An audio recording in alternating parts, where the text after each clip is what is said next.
Hello there, and welcome to Slumber Documentaries, a place where the world slows down, where questions stretch out quietly, and where curiosity is allowed to drift at whatever pace feels most natural. Tonight, we're not rushing toward answers or racing through timelines. We're not here to memorize facts. We're here to wander gently through one of the oldest stories on Earth. Instead of looking up at the stars or out into the future, we're going to look far, far back to a moment before pyramids, before kingdoms, before almost anything we usually call ancient history. Long before the familiar chapters begin, there was a place where the very idea of a city was first imagined. A place where groups of humans gathered in numbers larger than any group had ever gathered before, and where life became more complicated, more crowded, and far more dangerous than anyone at the time could have understood. Tonight, we're taking a slow journey into one of the earliest cities ever built. A place that existed 6,000 or 7,000 years ago in the land between the rivers. The region ancient storytellers called the cradle of civilization. And as peaceful as our storytelling will be, the truth is surprisingly harsh. You wouldn't survive there, not even for a day. But that is part of our gentle exploration tonight. Not fear, not danger, but perspective. A way to appreciate how far humanity has come and how fragile life once was. Before we begin, I'd love to know where you're listening from and what time it is for you right now. Maybe you are settling into bed. Maybe you're listening while traveling. Maybe you are winding down in a quiet room after a long day. Whatever the case, I'm glad you've made your way here. If these slow nighttime journeys help you relax or drift off, feel free to subscribe or leave a gentle tap on like. It helps this tiny, sleepy corner of the world find more wandering minds. No pressure, just an invitation. All right, whenever you're ready, take a small breath. Let it loosen your shoulders. Let it soften your thoughts. And let's begin our slow walk back in time. When people talk about ancient history, they're usually talking about a few thousand years. Maybe Egypt, maybe Greece, maybe Rome. But those civilizations are recent, almost modern, compared to what we're exploring tonight. The first cities rose so long ago that their stories were already old by the time the Great Pyramids were built. Writing was new, wheels were new, bronze was experimental, and human beings were trying something they had never tried before, living in enormous groups where no one knew everyone else, and where survival depended not on nature, but on complicated human systems. For tens of thousands of years before this moment, humans lived in small groups, maybe 20 people, maybe 50, occasionally a few hundred. Every face was familiar, every voice recognizable. Nights were quiet, spent under wide-open skies, with no walls, no crowds, and no taxes. Then, in southern Mesopotamia, something changed. Farming grew enough surplus to support more people. Irrigation let fields feed more than a single small community. Temples began to collect grain, and suddenly, without anyone really planning it, humans built the world's first cities. Imagine you're standing at the edge of one of them, Uruk, one of the very first. The sun is rising over the flat horizon. The air is cool for just a moment, a soft breath before the heat of the day arrives. Ahead of you, stretching out in uneven clusters of pale clay, is a sprawling maze of buildings. Everything is made of mud brick. Walls, houses, workshops, even ovens. Stone is rare here. Wood is precious. But clay is everywhere, and so clay becomes the skeleton of civilization. The city looks almost organic, as if it grew out of the riverbanks. The buildings crowd together in tight rows. Narrow alleys twist between them. Courtyards appear in unexpected places like little oases of light. And above all of it rises a massive temple platform, a step tower reaching toward the sky, casting long morning shadows across the roofs. Smoke curls from clay ovens. Goats bleat as they wander freely through the streets. Merchants argue gently over baskets of barley. Children run barefoot through the dust. Workers pass carrying heavy loads of freshly molded bricks, their feet leaving soft impressions in the dirt. Everything feels warm, alive, and slightly chaotic. To enter the city, you have to approach a tall mud brick wall and a simple gate guarded by two men with spears. They're not intimidating, just alert. In a world without strangers, a traveler is an event. You don't speak their language. They don't understand your clothing. Your shoes look unusual. Your hair looks different. You are a puzzle they don't know how to solve. They question you in Sumerian, a language filled with sounds and rhythms you've never heard before. You try to gesture, to smile, to appear peaceful, but nothing you do really makes sense to them. Eventually a scribe arrives, a thin young man with a clay tablet and a reed stylus tucked behind his ear. He tries asking you questions too. He points toward the road you came from. He draws symbols into the soft clay, hoping you'll react. But nothing you do clarifies who you are. In this world, identity is everything: who your family is, what house you belong to, what temple you serve.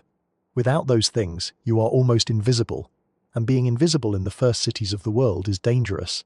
Still, the scribe seems to decide that you're harmless enough. He waves you through, and just like that, you step into the heart of one of humanity's earliest experiments in urban life.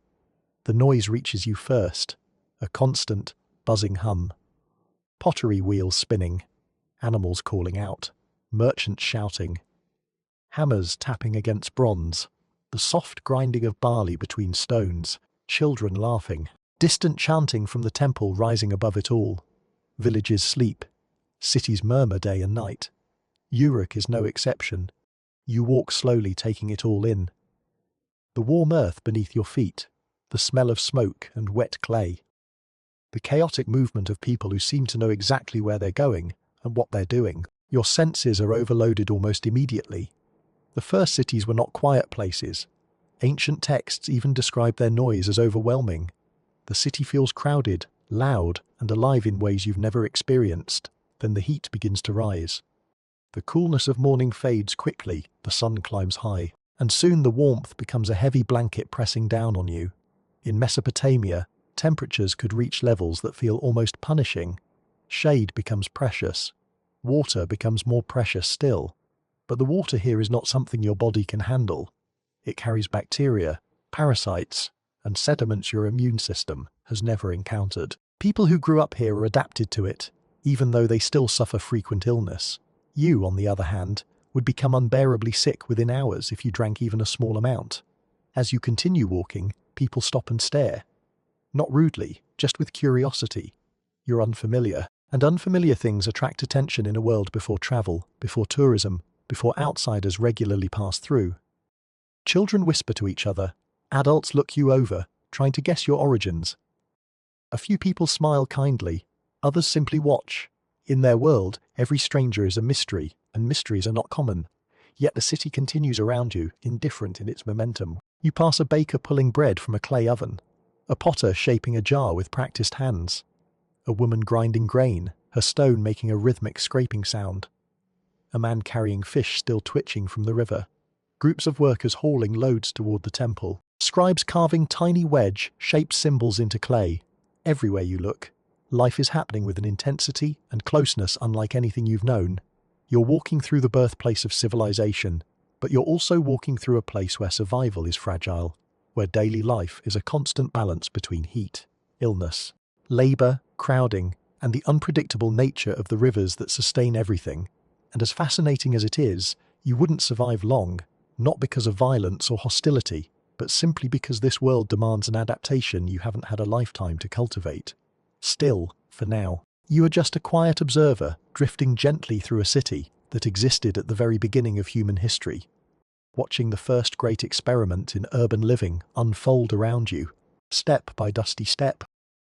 As you continue your slow walk through the city, one thing becomes clear almost immediately. Nothing in Uruk was designed with comfort in mind. Every part of the city was built with a single purpose, and that purpose was survival on a massive, unprecedented scale. Thousands of people living together meant thousands of mouths to feed, thousands of tasks to coordinate, thousands of small systems that all needed to work just well enough to keep the city from collapsing under its own weight. You turn down a narrow alleyway. The walls on either side rise high above you, blocking the breeze and trapping the heat. Sunlight filters down in thin, dusty beams. The ground beneath you is uneven, packed with dried mud. People pass by carrying baskets, grain sacks, bundles of reeds, pots of water balanced carefully on shoulders. You notice that nearly everyone you see is working. There is no idle wandering here, no leisure strolls, no relaxed browsing. Every person is performing a task that contributes to the city's survival. And every task is repeated endlessly, day after day. A group of men walk past you, carrying clay bricks, still soft enough to leave fingerprints. They're taking them to the temple district. The temple isn't just a place of worship in this world. It's the beating heart of the city. It manages food, labor, storage, trade, and record keeping. To a modern visitor, it might look like a religious institution, but to the people of Uruk, it is the closest thing they have to a government, a bank, a granary, a courthouse, and a workplace all fused into one. As you approach it, you notice the scale first. The temple rises above the houses, built on a raised platform that makes it look even larger. The walls are decorated with patterned brickwork and painted panels that glow softly in the bright sun. Workers climb ramps carrying baskets of clay, and priests move through the courtyard in white linen garments. There is a steady rhythm to the temple, a kind of heartbeat, a place where the city's energy gathers and reforms. You find yourself drawn toward it, even if you don't fully understand what it represents. People pass you in streams, some with offerings of grain or vegetables, others carrying jars of oil, others bringing freshly made pottery, woven mats, or reed baskets.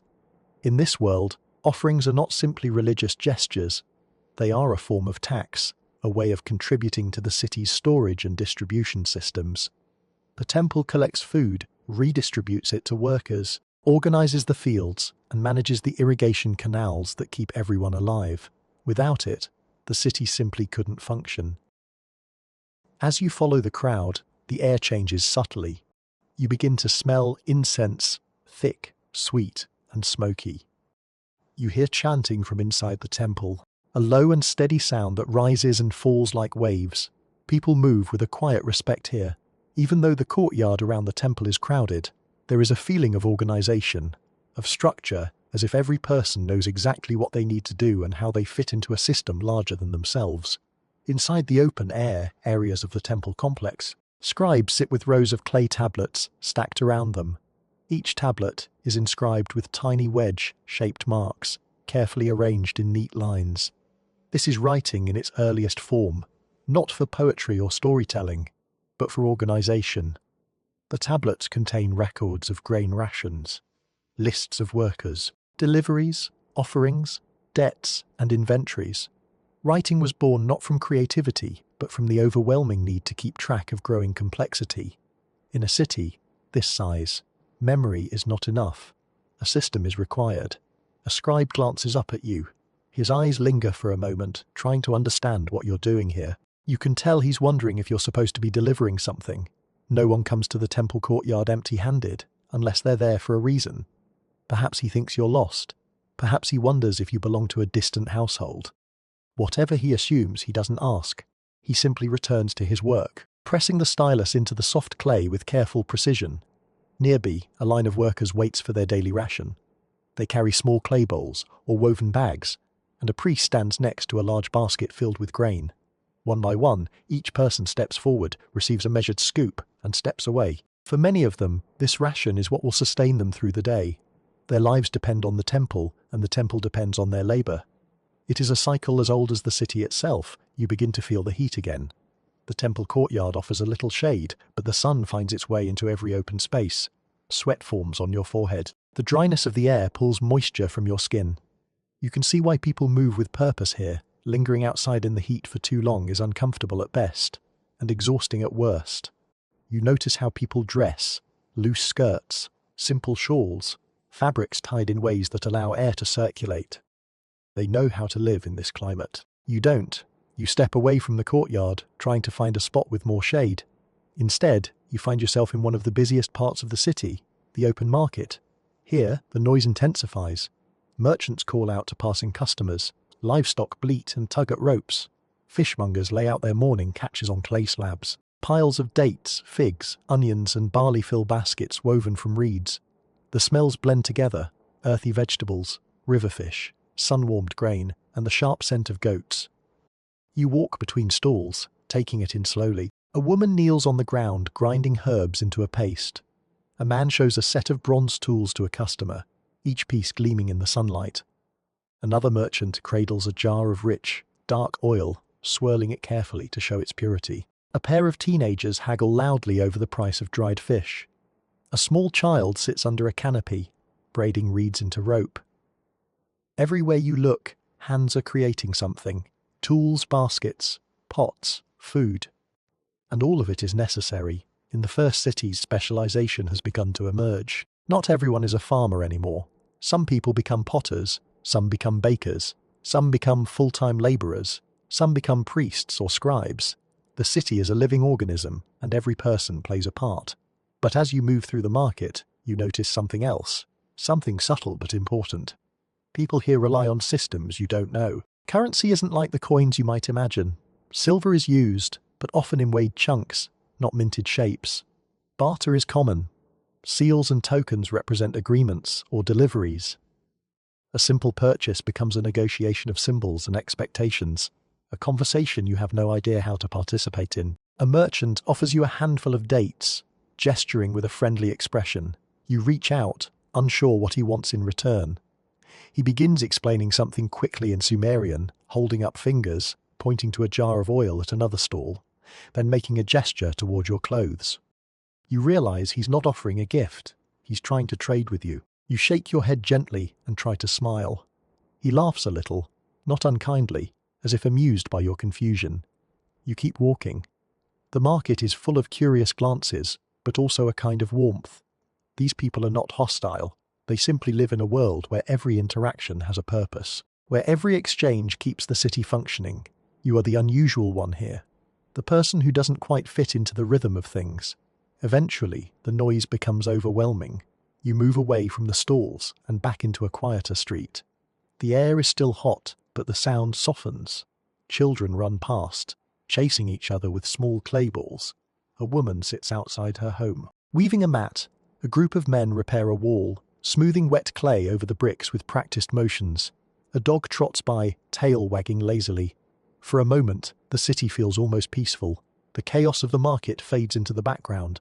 The overwhelming systems of the temple seem distant. You're able to notice smaller things, the texture of the walls, the pattern of footprints in the dust, the way conversation drifts like gentle waves across the street. Still, even in this quiet moment, you can sense the underlying demands of the city. Everything has a cost. Every grain of barley, every sip of water, every slight patch of shade. Cities were not built for comfort. They were built because humans needed a new way to survive together. And the people here are strong because they had to be strong. You take another slow breath. The day is still young, and already you feel the weight of the city pressing gently around you. If simply walking through Uruk is exhausting, living here would demand far more than most modern bodies or minds are prepared for. And yet, for the people of this world, this is home, this is life, this is the beginning of civilization. As you continue wandering through Uruk, the sun climbs higher and the light shifts from soft morning gold to a pale piercing brightness that spills across every rooftop and alleyway. The city seems to shimmer in the heat. You can feel the warmth radiating off the mud brick walls, as if the buildings themselves have begun to glow from within. People move at a steady pace, conserving their energy, keeping to the shadows where they can. They know the rhythm of this climate. They know how to survive it. You are still learning. A group of workers passes by carrying long bundles of reeds harvested from the riverbanks. Reeds are everywhere in this world, woven into mats, twisted into ropes, used for ceilings, boats, baskets, fences, and even for writing tools. You watch as the workers unload their bundles near a workshop. Two men sit on the ground, splitting the reeds with small bronze knives, their hands moving with calm efficiency. Nothing is wasted here. Every piece of material that can be used will be used. As you walk, you reach an open space where the houses give way to farmland. The transition is abrupt. One moment you're surrounded by walls and narrow streets, and the next you're standing at the edge of vast fields, stretching out toward the horizon. This is the lifeblood of the city. Without these fields, without the barley and wheat and vegetables that grow in the rich silt left by floods, the city would not exist at all. A few farmers work near the edge of the field, straightening irrigation channels with wooden tools. The irrigation system is intricate and fragile. Canals divert water from the nearby river, carrying it through ditches and small embankments into each field. Maintaining it requires constant labor. A single collapsed wall, a blocked channel, or a misjudged flood can ruin an entire season's harvest. You begin to understand why writing organization and centralized authority developed alongside early farming. When survival depends on coordinated water, systems become necessary. One of the farmers looks up and sees you watching. He gives a small nod, not unfriendly, but curious. You nod back. The sun glints off the surface of the canal, casting bright ripples of reflected light across the mud. The air smells faintly of wet earth, a smell that must have been deeply comforting to the people who lived here. In a land where rain is scarce, water isn't just life, it's hope. A few children run along the embankment, laughing as they chase each other. Their feet splash in the shallow water. You notice how careful they are not to step too hard on the edges of the canal. Even children know how important these channels are. This is a world where survival is taught early. Woven into every action, eventually you turn back toward the city. The heat is pushing against you now. Nudging you towards shade, you step into a narrow street where two buildings lean so closely together that barely a sliver of sky is visible overhead. The air here feels cooler. You pause for a moment, letting your breathing settle, letting your body adjust. As you stand there, you notice a small household shrine built into the wall near someone's doorway. A simple niche with a tiny clay figurine placed inside it. The figurine is stylized, almost abstract, representing a household deity or protective spirit. These small shrines are common. In a world filled with uncertainty, floods, droughts, disease, unpredictable gods, people cling to rituals that bring comfort. Each family has its own traditions, its own symbols of protection. You might not understand their meanings, but you can feel the quiet devotion in the way the figurine is placed, carefully, respectfully. You continue walking until the street widens again. A group of young men are shaping clay into bricks, pressing the wet earth into wooden molds. Once the molds are filled, they lift them carefully away, leaving a perfect rectangle of mud behind. The bricks will dry in the sun and harden into the basic building material of the city. Bricks are everywhere. They line the walls, form the floors, shape the courtyards. Every few years, buildings must be repaired or rebuilt as the bricks slowly erode. The city is constantly remaking itself. It's alive in its own way, growing and collapsing and growing again. You watch the workers for a moment. Their bodies are lean, strong, shaped by physical labor from a young age. Each motion is practiced, efficient, as if the knowledge of brickmaking has been passed from hand to hand for generations. You realize how different their daily lives are from yours. You come from a world of technology, tools, machines, and comforts. They come from a world where the only machines are human hands and human determination. Nearby, a group of women kneel beside a large pottery jar, washing vegetables. They laugh quietly among themselves, their voices rising and falling like soft music. Their clothing is simple but carefully arranged, wrapped and tied in ways that reflect their household identities. A child sits beside them, splashing her hands in a bowl of water, giggling as droplets scatter across the ground. You feel a small sense of warmth, seeing something so familiar: laughter, family, shared work, even in a world so distant from your own. But the sense of familiarity fades when you turn a corner and encounter something entirely foreign. A long line of people waiting to enter a low building near the temple district. At first, you aren't sure what it is. Then you notice the features: raised platforms, long benches, containers filled with grain, oil, and fabrics. This is one of the temple's distribution houses. People come here to receive their allotted goods, food, materials, rations, as part of their service to the temple or their obligations to their household. You watch as each person steps forward, presents a small clay token or cylinder seal, and receives their share. The system is structured, precise, and deeply controlled. Every transaction is recorded. Every person is accounted for. This city may look chaotic from the outside, but beneath the surface, everything is governed by a strict rhythm. If you don't follow the rules of the system, you don't eat. If you don't contribute, you don't receive. In this earliest form of civilization, individual freedom is limited. Survival depends on cooperation and obedience. You begin to understand why you wouldn't survive long here. You don't belong to a household. You don't have a seal or a token. You have no record in the temple archives. No place in the system. Without those things, you would receive no rations, no grain, no oil, no protection. The city was not built to accommodate outsiders. It was built to sustain the people who worked within its carefully maintained network of duties and obligations. And yet, despite all of this structure and control, there is a certain beauty in the way the city functions.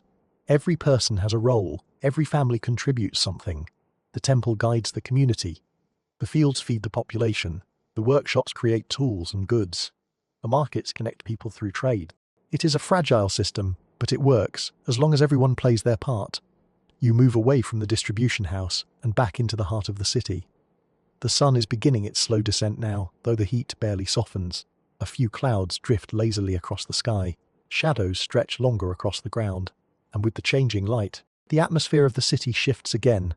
People begin returning to their homes. Workers finish their tasks. Merchants pack away their goods. The noise softens, not disappearing but blending into a calmer evening hum. The energy that filled the morning and afternoon begins to settle, like dust drifting to the ground. You find yourself wandering through a residential area. The houses are small and close together. Many share walls to conserve space and materials. You hear the quiet sounds of families preparing evening meals, the chopping of vegetables, the bubbling of clay pots over small fires, the gentle clatter of pottery. Warm, comforting smells drift from doorways, onions, herbs, stews made from lentils or barley. You suddenly realize how hungry you are, how long it's been since you last ate. But you can't simply walk into someone's home. Hospitality exists here, but so does suspicion. In a world where resources are precious, unexpected guests can be a burden. You don't have a place to sleep. You don't have a meal waiting for you. In a city like this, where community is everything, being alone is dangerous in a quiet, invisible way. You pause near a doorway, inside. A family gathers around a low table. Parents and children share food, talk softly, laugh quietly. They have a routine, a rhythm, a sense of belonging. Watching them, you feel the distance between your world and theirs stretch wider. They are part of something ancient and cohesive. You are a drifting visitor with no role to play. Night is approaching. The sky deepens into a soft amber. The city begins to exhale, settling into its nighttime shape, and you realize the day has passed quickly, filled with moments of noise, heat, curiosity, confusion, and quiet wonder. You've walked through a world that feels both impossibly distant and strangely familiar. But as beautiful as it is, you can feel the strain of it now, the heat, the hunger, the constant awareness that you are out of place. And the night will bring its own challenges. Evening settles slowly over the city, softening the harsh brightness of the day. The sun lowers behind the distant fields, turning the sky into a wide gradient of warm color, amber melting into dusty rose, pale gold fading into deeper shades of blue. Shadows stretch longer across the ground. The heat eases a little, enough that people step outside their homes to breathe the cooler air. You find yourself walking through streets that feel calmer now, though still full of life. Women gather near doorways, washing bowls and clay pots after the evening meal. Children play quietly, rolling small balls of clay or chasing each other in circles. A dog trots past you, tail swaying. The conversations you overhear are soft, murmured, and familiar.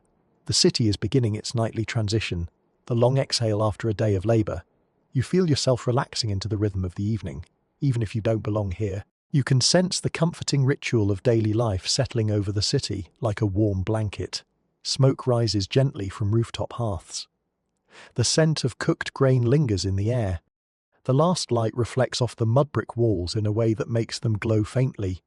The city feels older now, quieter, almost reflective.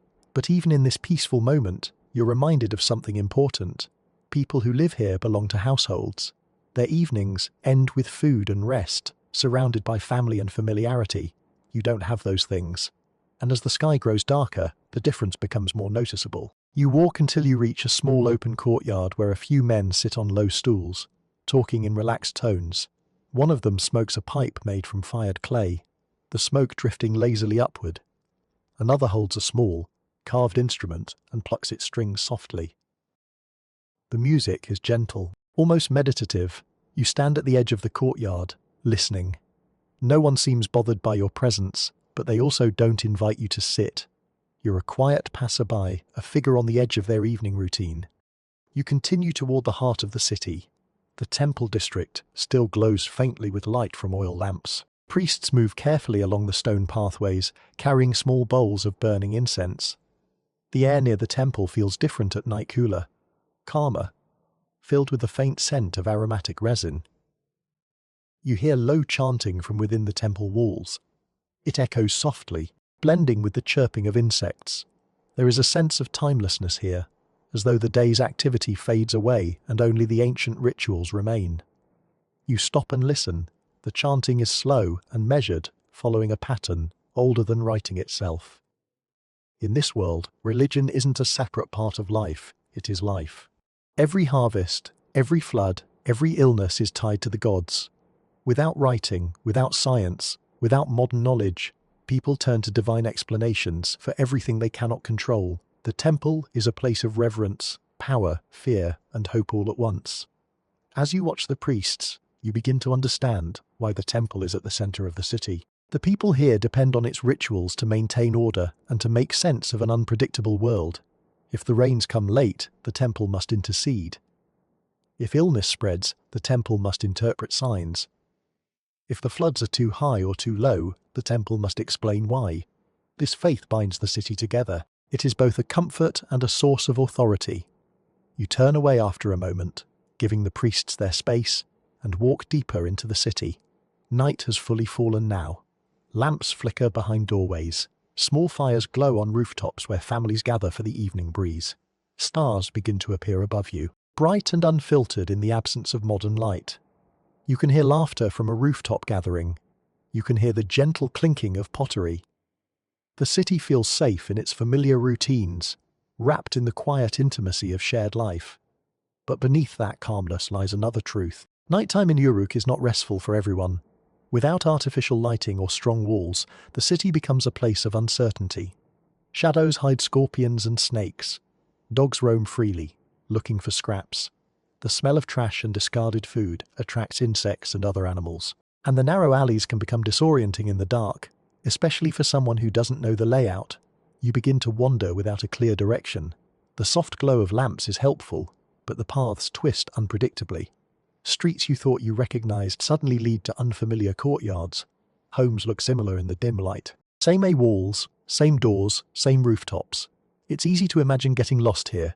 The city wasn't built according to a plan. It grew organically, building by building, household by household, forming a labyrinth shaped by necessity rather than intention. As you search for a bit of open space, you pass a workshop where a potter works by lamplight, shaping clay with slow, deliberate movements. Even at night, some people continue working. Tasks need to be done when time allows, not when the sun dictates. The potter doesn't seem surprised to see someone pass by. He gives a slight nod and returns to his wheel, focused on the form emerging beneath his hands. You move on, eventually. You reach a section of the city where the houses are slightly larger, indicating wealthier families. The walls here are smoother, the courtyards wider. The doorways adorned with carved wooden lintels. A few households have multiple rooms, and some have second floors. You hear quiet conversation behind closed doors.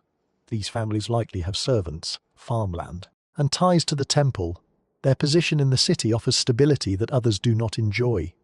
But wealth comes with its own complexities. In a world where resources are scarce, those who have more must constantly negotiate their standing, maintain their alliances, and support the temple generously. The balance of power is delicate. Nothing in this world is guaranteed. You walk past one of the larger homes and notice something surprising.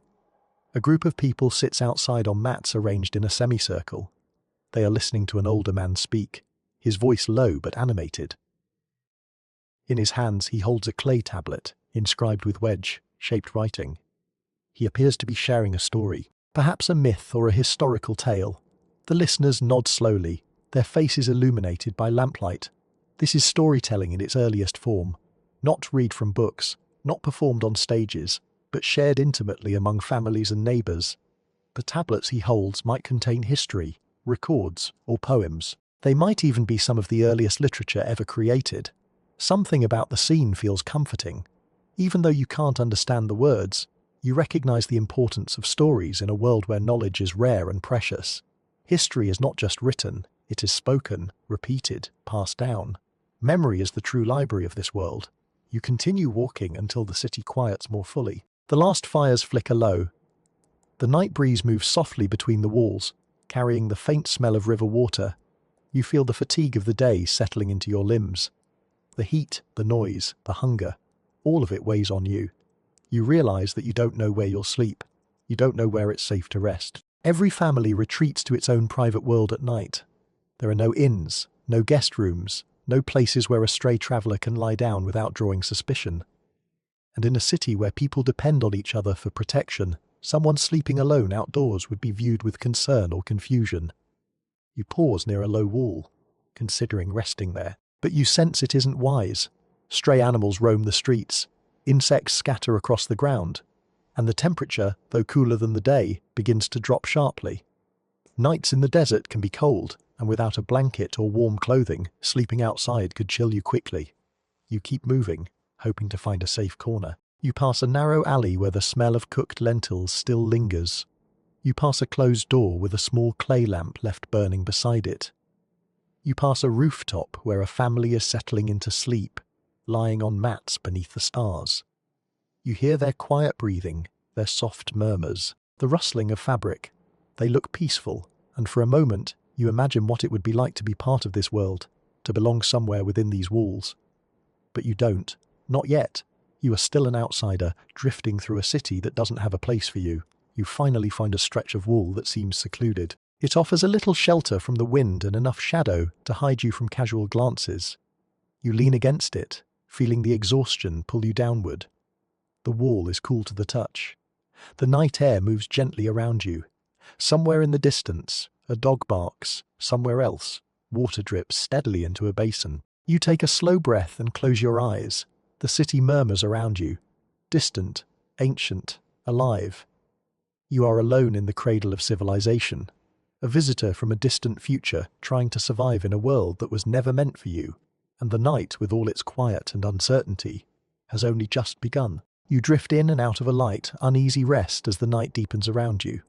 The city does not sleep the way modern cities do, with bright lights and constant motion, but it also doesn't fall into complete silence. There is always some movement, some sound, some small note of life humming softly in the background. A clay pot shifting on a rooftop as someone settles into place. The distant lowing of cattle from a nearby enclosure. The quiet footsteps of a guard or a late worker making their way home. It is a different kind of stillness, one filled with subtle reminders that thousands of people are sharing the same space with you. Your back rests against the mud-brick wall, and you feel the coolness of the night slowly seeping into your skin. It's a relief after the oppressive heat of the day, but after a while the coolness begins to carry a sharper edge. Without blankets or warm clothing, the air settles over you like mist, slowly draining your warmth. You pull your arms close to your body, trying to conserve heat. Even this simple discomfort reminds you that the people of this city prepared for these nights. They sleep on rooftops with woven mats and blankets. They nestle together with family. They know how to make themselves comfortable in a world where nature offers little mercy. A faint rustling sound catches your attention. You open your eyes slowly, adjusting to the dimness. Something small scurries across the ground a few meters away. At first you can't see it clearly. Then it darts into a sliver of moonlight, revealing the quick movement of a rodent. A moment later, another joins it. Small animals like these thrive in cities where scraps of food gather in the corners and leftover grain spills from baskets. They're harmless enough, but they also remind you of the hidden challenges of living in such close quarters. You shift slightly, trying to find a more comfortable position. The wall behind you is uneven, and the ground beneath you is hard. Still, fatigue presses down, and you drift again toward a shallow sleep. The wind picks up just a little, whispering through the narrow street and brushing against your skin like a cool hand. Somewhere above you, a wooden beam creaks as the roof of a nearby house settles in the night breeze.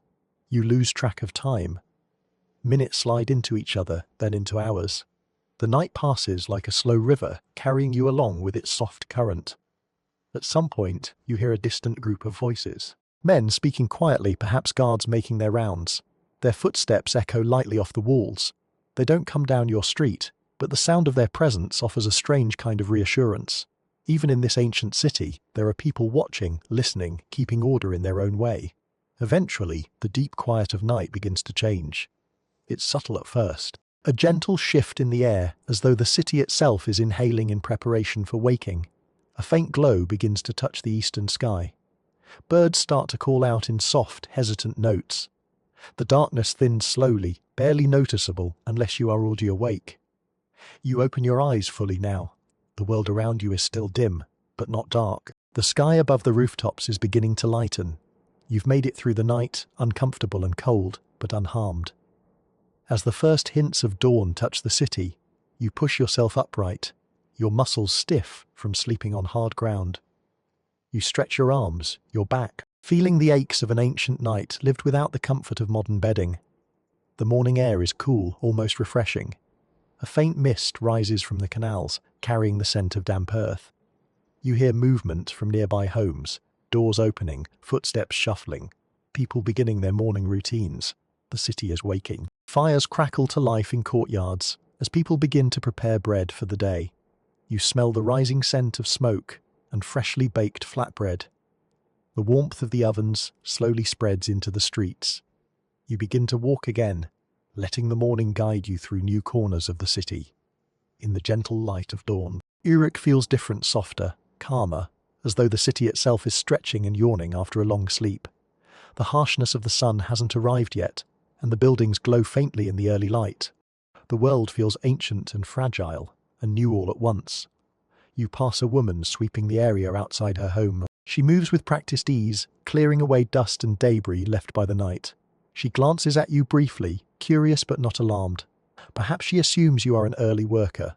Perhaps she simply accepts your presence as part of the morning's strangeness. In a city this large, unusual things happen quietly at the edges.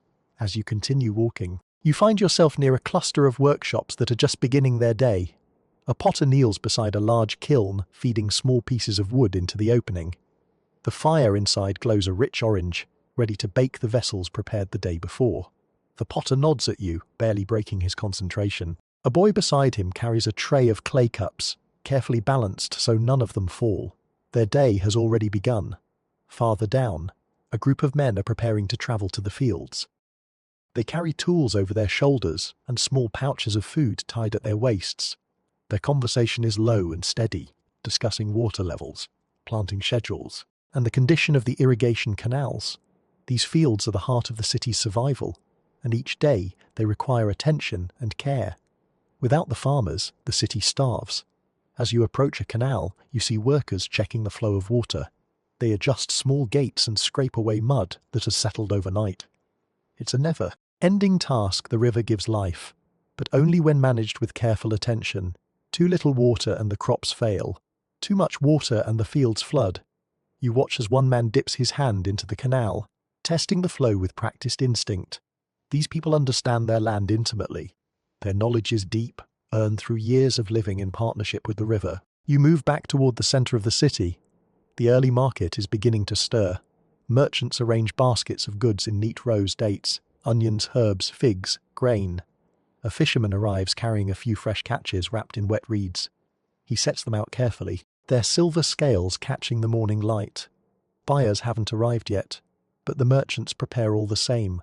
They know the flow of the day. They know when the crowds will come. You see a group of scribes gathering near the temple district, carrying tablets tucked under their arms. Their day will be spent recording transactions, managing inventories, and assisting priests. More than nearly anyone else in the city, these scribes hold the knowledge that keeps the systems running. Without writing, the city would collapse into confusion.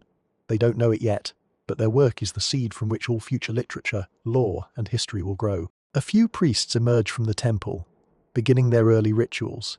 They light incense, their movements slow and intentional. Smoke curls upward in long, delicate threads.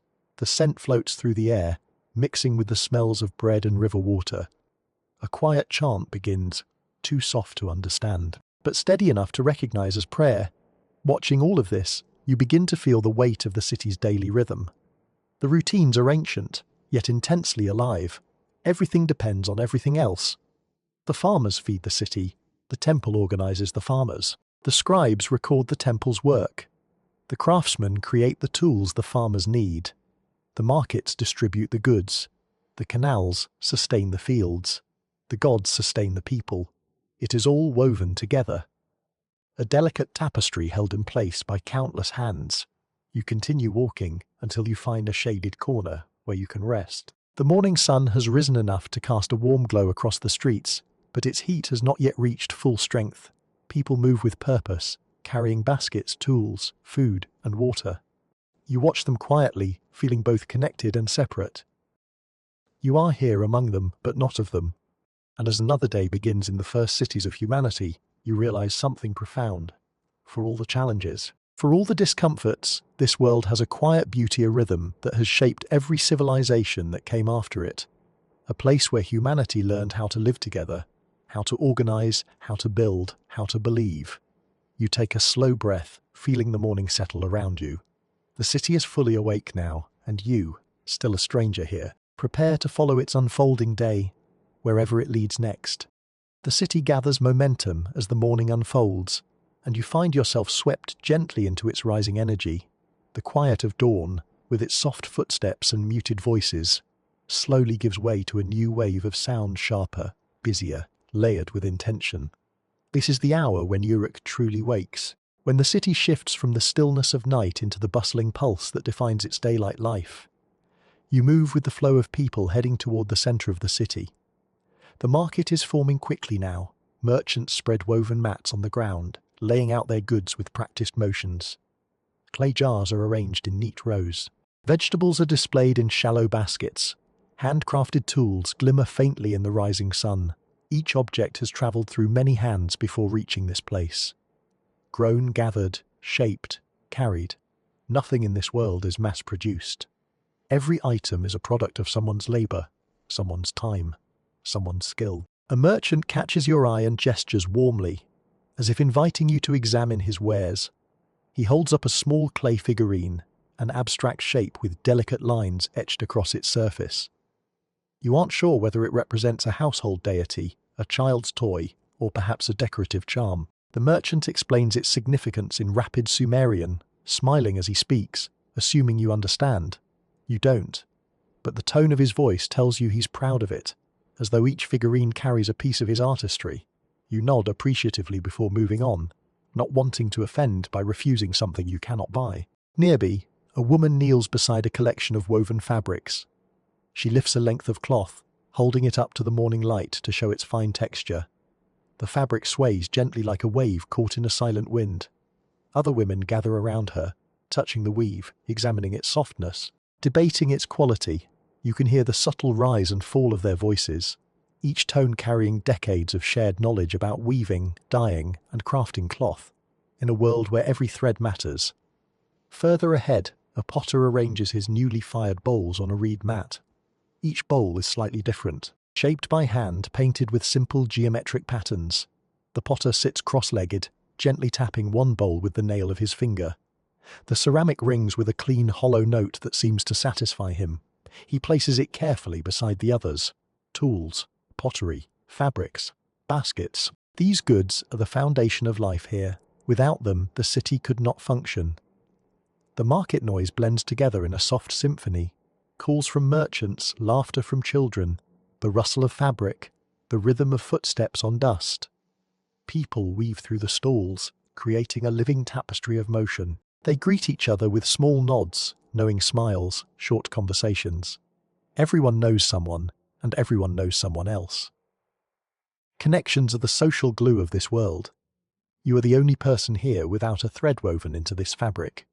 As you observe the unfolding scene, a sudden, sharp sound cuts through the air. A man claps his hands loudly, calling out to the crowd. Several people turn toward him. He lifts a long clay jar above his head. From his vigorous gestures, you gather that he is advertising something, perhaps the quality of his oil or the freshness of his grain. His voice rises in rhythmic patterns, almost musical. It strikes you as both strange and familiar. In every culture, across millennia, merchants have used their voices to draw attention.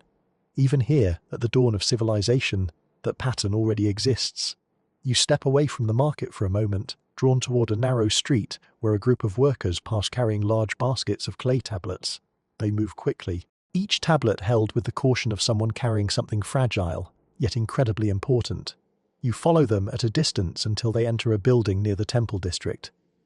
Through the open doorway, you glimpse shelves upon shelves of tablets. Rows of small, brown rectangles stacked carefully like bricks. This must be an archive, a place where the city's records are stored. A scribe stands inside, carefully arranging tablets on a shelf.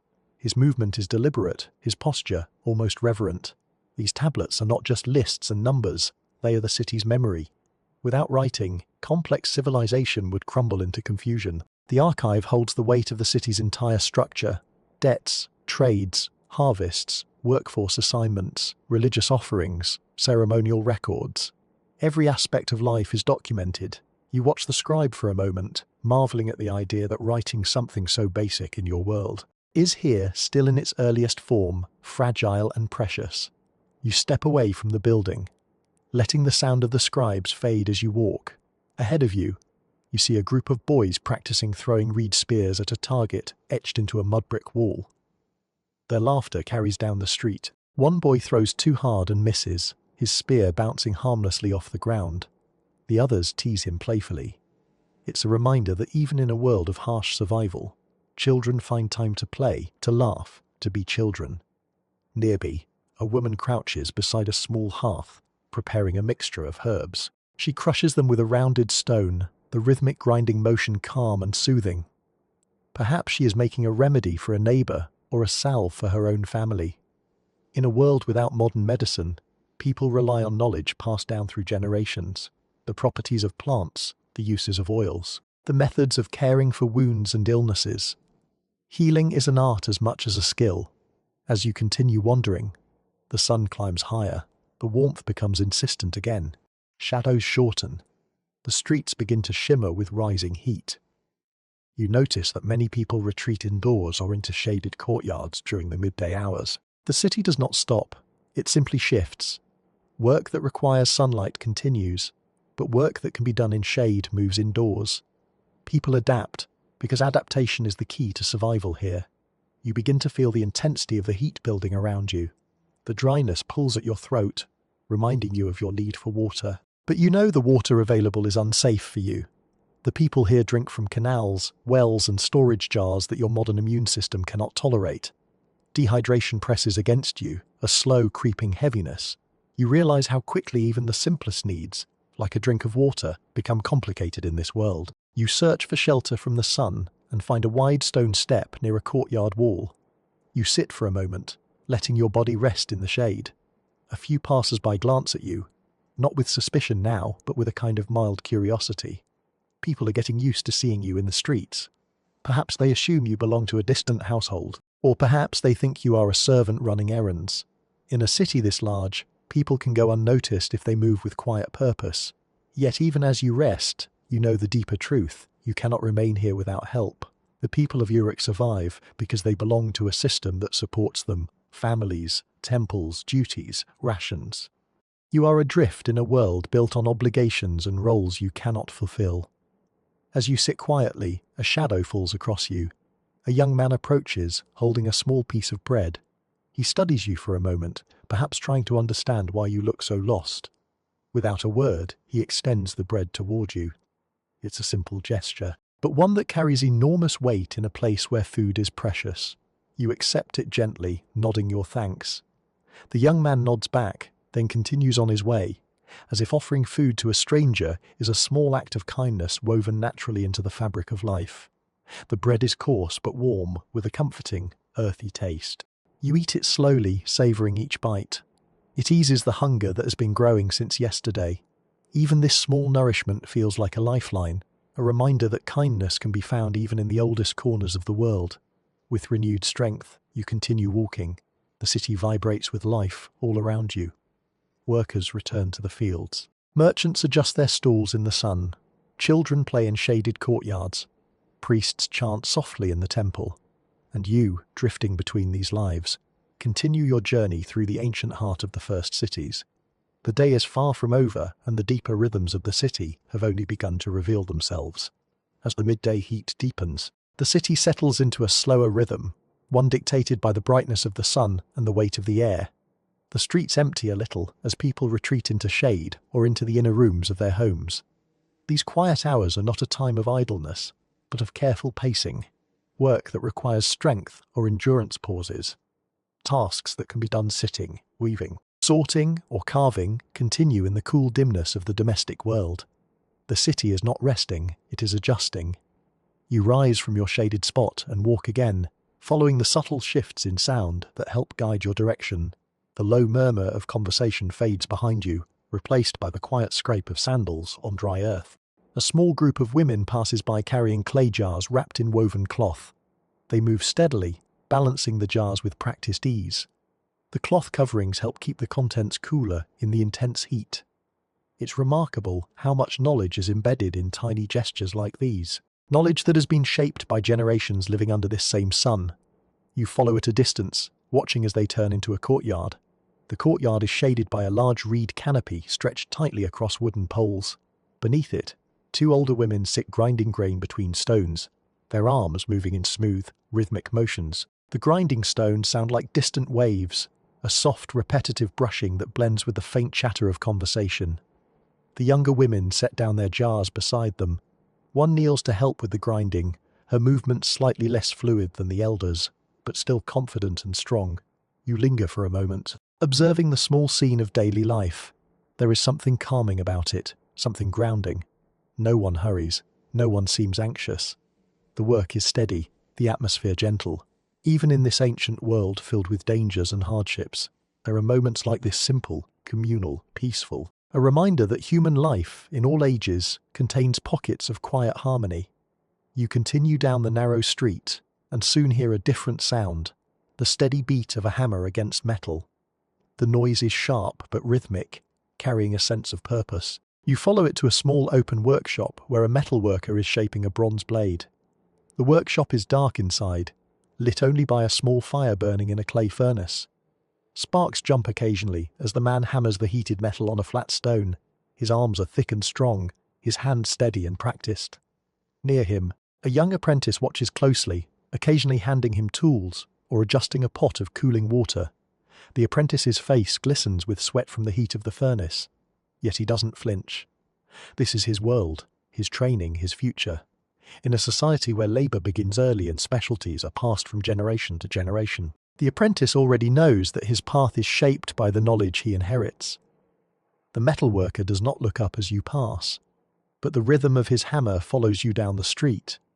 The sound echoes softly between the rows of mud brick walls, a reminder that this city is not just alive, it is constantly being shaped, built, repaired, and reinvented. The heat becomes even more intense now. You feel it pressing down on your shoulders, soaking into the top of your head. The air is thick and dry, as though you are walking through a slow-moving wave of warmth. The people here wear loose, breathable fabrics designed to let the air circulate and keep the skin cool. Your clothing, whatever it may be, wasn't made for this. The heat clings to you, demanding your attention.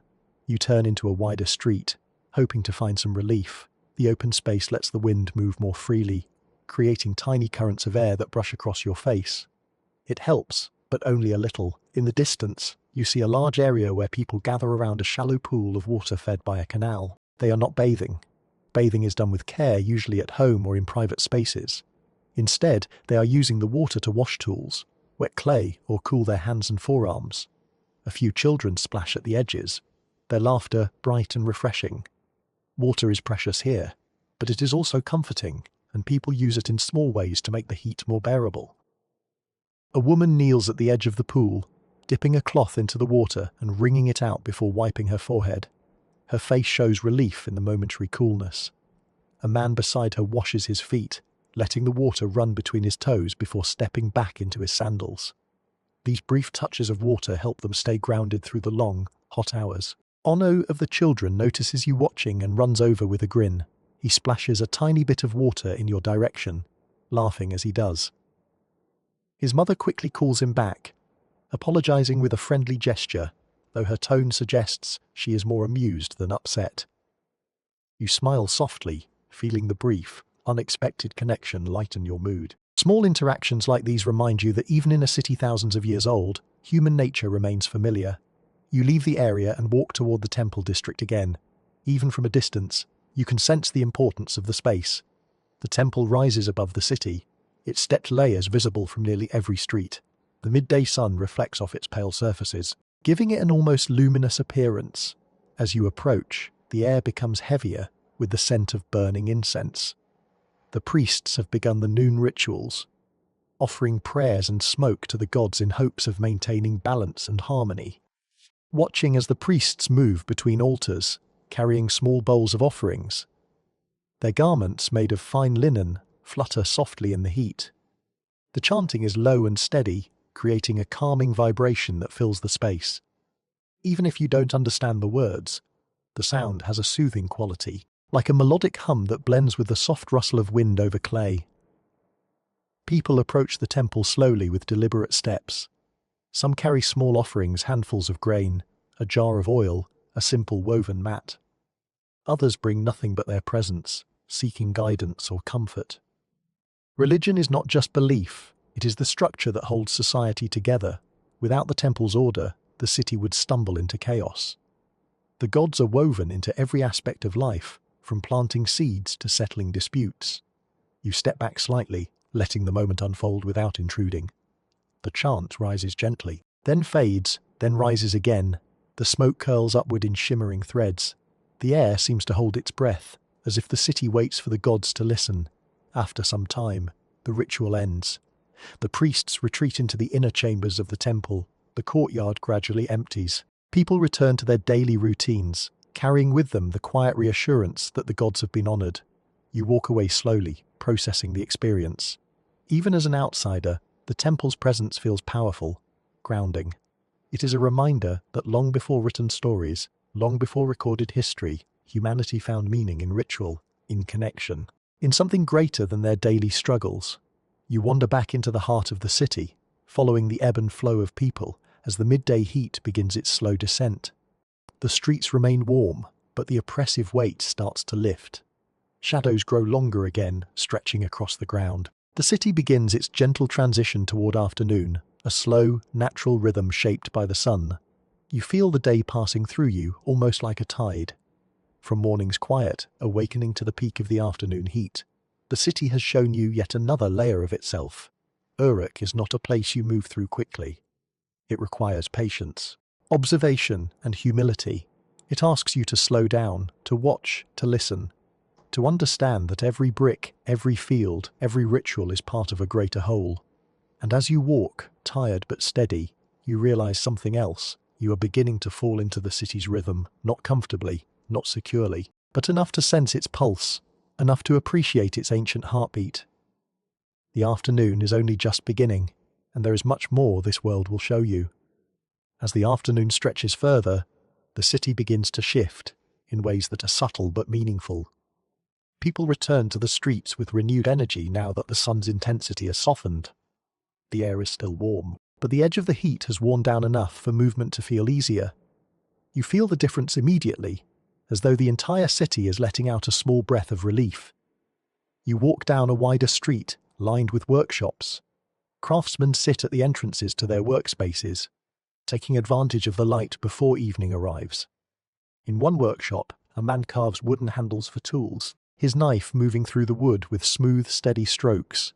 The smell of fresh wood shavings mixes with the scent of drying clay from a nearby pottery stall. In another workshop, a woman spins thread from bundles of wool, her fingers guiding the fibers with practiced care. Her foot taps gently on a wooden spindle, turning it with rhythmic precision. A group of children gather nearby, playing a game with smooth stones.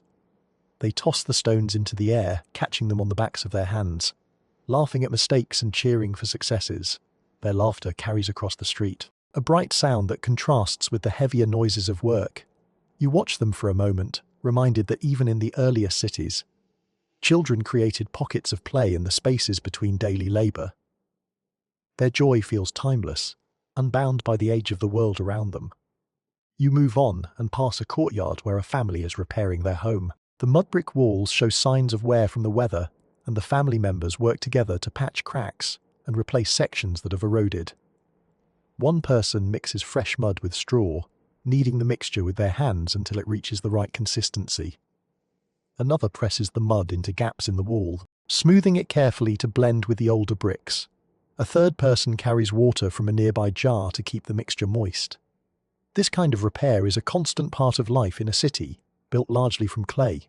It's not a sign of neglect. It's simply the rhythm of maintaining a home in a landscape shaped by dust and sun. As you continue walking, you notice how seamlessly work and family life blend in this world. There is no strict divide between workplace and household. No separation of tasks by hours on a clock. People work when the conditions allow, pause when the sun dictates, help each other when help is needed, and share spaces that serve multiple purposes throughout the day. Life feels both simpler and more complex. Simpler in the absence of modern schedules, more complex in the constant negotiation of communal responsibilities. You turn into another street and see a group of older men sitting beneath a shaded awning. They sit on woven mats, leaning against the wall as they talk in slow, unhurried tones. One of them gestures with a small clay pipe, its bowl still faintly glowing. You catch bits of their conversation. The cadence is soothing even if you don't understand the words. They speak of the day's work, of the conditions of the fields, of the behavior of the river. One man points toward the sky, commenting on the color of the clouds. Another nods, thoughtfully. These are the conversations that fill the world before written forecasts and daily reports. Observations passed from person to person, built from experience and memory. You keep walking, letting the gentle hum of their voices fade behind you. The afternoon light creates soft shadows along the walls, giving the city a warm glow. Dust rises lightly beneath your feet as you pass through a square where merchants gather with goods brought from farther regions. You see items that don't come from the immediate landscape, small stones with unusual colors, beads made from shells that must have come from distant waters, and woven goods dyed in shades not produced by local plants. Trade routes stretch much farther than you might expect in a world this old. People travel across deserts, along rivers, and over plains to bring rare materials to growing cities like Uruk. A merchant catches your attention by unrolling a small cloth filled with beads. The beads shine in the afternoon light, some deep blue, some pale cream, some translucent like pieces of frozen sky. He gestures toward them enthusiastically, clearly proud of their beauty. You can tell these are not everyday items. They are luxury goods, meant for ornamentation or ritual or display by wealthier families. You admire them quietly before moving on, sensing the merchant's hopeful eyes following you for a moment. You step away from the trade square and find yourself near a long, open structure where large jars are stored. Some jars contain oil, others grain, others dried fish or fruit. A few workers sort through them, sealing lids with clay or replacing broken containers with new ones. Storage is a vital part of city life. Without it, surplus food would spoil, leaving the population vulnerable to drought or poor harvests. These jars represent security, stability, and planning. They are the reason the city can survive beyond the immediate moment. As you watch the workers, you notice that one of them carries a small tablet marked with symbols. He inspects each jar, checks a number marked on the tablet, then moves to the next. Even though writing is new in this world, it is already indispensable. The system is not perfect. Many people still rely on memory, but writing allows for a new kind of order, a way to track goods, plan ahead, manage resources. You can almost feel the burgeoning complexity of civilization unfolding around you. You move on and soon arrive at a part of the city where the smell of cooking fills the air. A family sits outside their home preparing a meal for the late afternoon. A clay pot simmers over a small fire, sending up a savory aroma of lentils, onions, and herbs. A woman stirs the pot with a wooden spoon while a young boy kneads dough beside her, shaping it into flat rounds ready to bake. The father sits nearby cleaning a bundle of reeds, weaving them into a small mat. Their movements are comfortable, familiar. You can sense the closeness between them in the way they work side by side, sharing tasks without speaking much. The smell of the food stirs your own hunger again. The bread you were given earlier helped, but the heat of the day and your constant movement have drained your energy. You watch as the family begins to portion out their meal, placing food on simple clay plates. For a moment, one of the children glances at you, curiosity flickering across his face. His mother notices and gently pulls him back, perhaps out of caution or simply habit. Hospitality exists here, but resources are precious. Sharing food with an outsider could strain a household's careful balance. You respect that and continue walking, grateful for the kindness you've already received. You reach a quieter part of the city, where the noise fades into a gentle background murmur. Here, the homes are closer together, creating narrow corridors of shade. A woman sits by her doorway, threading beads onto a string with delicate precision. Her fingers move with the dancer's grace, selecting each bead with care. The finished strands will likely be worn during ceremonies or traded in the market. She looks up briefly as you pass, offering a small nod before returning to her work. Further down, a group of young girls sit in a circle, playing a game that involves small clay tokens. They place the tokens in patterns on the ground, taking turns moving them according to rules you can't quite decipher. Their voices rise in cheerful bursts, punctuated by sudden giggles when one of them makes a clever move. Childhood, even in the earliest cities, has moments of pure joy untouched by the larger struggles of the world. As the sun begins its slow descent toward evening again, the city adjusts once more. Work is finished for the day. People gather in open spaces to talk, to rest, to share news. Smoke rises from hundreds of small fires. The air smells of cooked grain and roasted vegetables. Shadows lengthen and stretch across doorways like dark rivers. The light becomes softer, warmer, carrying the gentle promise of night. You pause at a busy street corner, watching the flow of life around you. The evening feels different from the morning or afternoon. There is a sense of closure, a quiet satisfaction as people complete their daily tasks and prepare for rest. Even though you do not share in their routines, you can feel the calming rhythm of the transition. You walk toward the outskirts of the city where the fields begin again. Farmers are returning home, carrying tools over their shoulders. Their skin glows with sun and effort. They talk quietly among themselves, discussing the day's work and tomorrow's plans. They glance at you as they pass but show no alarm. Perhaps by now, you are becoming a familiar sight. You stop near the edge of the fields as the sky turns from bright gold to soft orange. The river glimmers in the distance like a ribbon of bronze. Birds skim low over the water, their wings catching the light. You hear the faint rush of the river's movement, a sound that has shaped this land for thousands of years. Without this river, there would be no city, no fields, no people. Everything depends on its flow. You close your eyes for a moment, letting the sounds of evening settle around you. The city behind you murmurs with life. The fields breathe quietly in the fading light. The world feels vast and ancient, as though you're standing in the middle of a dream woven from history and dust. Night is approaching again, and with it, another chapter in this long journey. As the sun lowers toward the horizon, the city of Uruk begins to soften again. The long shadows stretch gently across the ground, turning the uneven streets into quiet pathways washed in amber light. The heat of the day drains slowly away, leaving behind a warm residue that feels almost comforting after the intensity of the afternoon. You feel yourself relaxing into the evening, even though the city around you still hums with activity. You walk back into the residential districts where families gather outside their homes to catch the evening air. The houses, with their thick mud brick walls, hold the heat of the day inside them. So many people prefer to sit outdoors until the interior cools. A group of neighbors sits together on woven mats, sharing food and stories. One man holds a clay cup filled with fermented drink. Another tears pieces of bread and dips them into a small bowl of oil mixed with herbs. Their conversation flows easily, punctuated by soft laughter. As you pass, one of the women glances up and offers a gentle nod, a small acknowledgement that you are passing through their world. You continue walking until you reach a street lined with small workshops.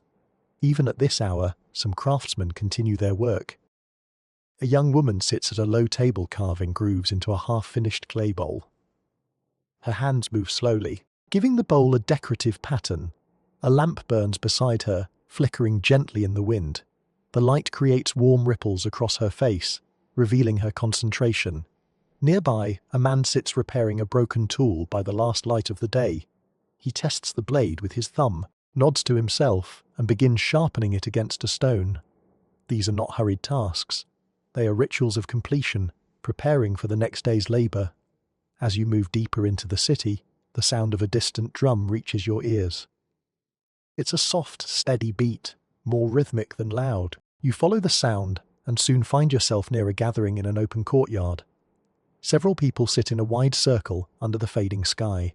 At the center stands a man holding the drum. He taps it gently with his palms, creating a warm resonance that fills the space. A woman beside him begins to sing in a low melodic voice.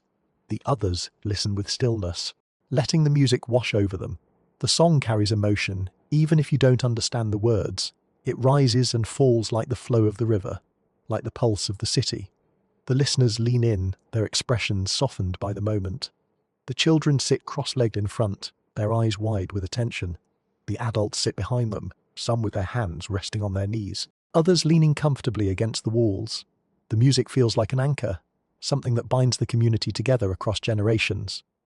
You stand at the edge of the courtyard, captivated by the simplicity and beauty of the scene. These are the moments that never make it into history books, small gatherings, shared songs, quiet rituals. But they shape the soul of a city more than any monument or archive. When the song ends, the listeners offer soft applause, not claps, but gentle taps against their chests, a gesture of appreciation. The group disperses slowly, still murmuring about the performance. You walk away with the lingering echoes of the drum in your mind. Farther ahead, the scent of cooking drifts through the air smoke, roasted vegetables, freshly baked bread. You follow the aroma until you reach a street where several families prepare their evening meals outdoors. One family sits around a clay pot filled with stew. You can see lentils, bits of onion, and a few pieces of fish stirring in the simmering broth. The aroma is rich and comforting. A man lifts the lid and adds a handful of herbs.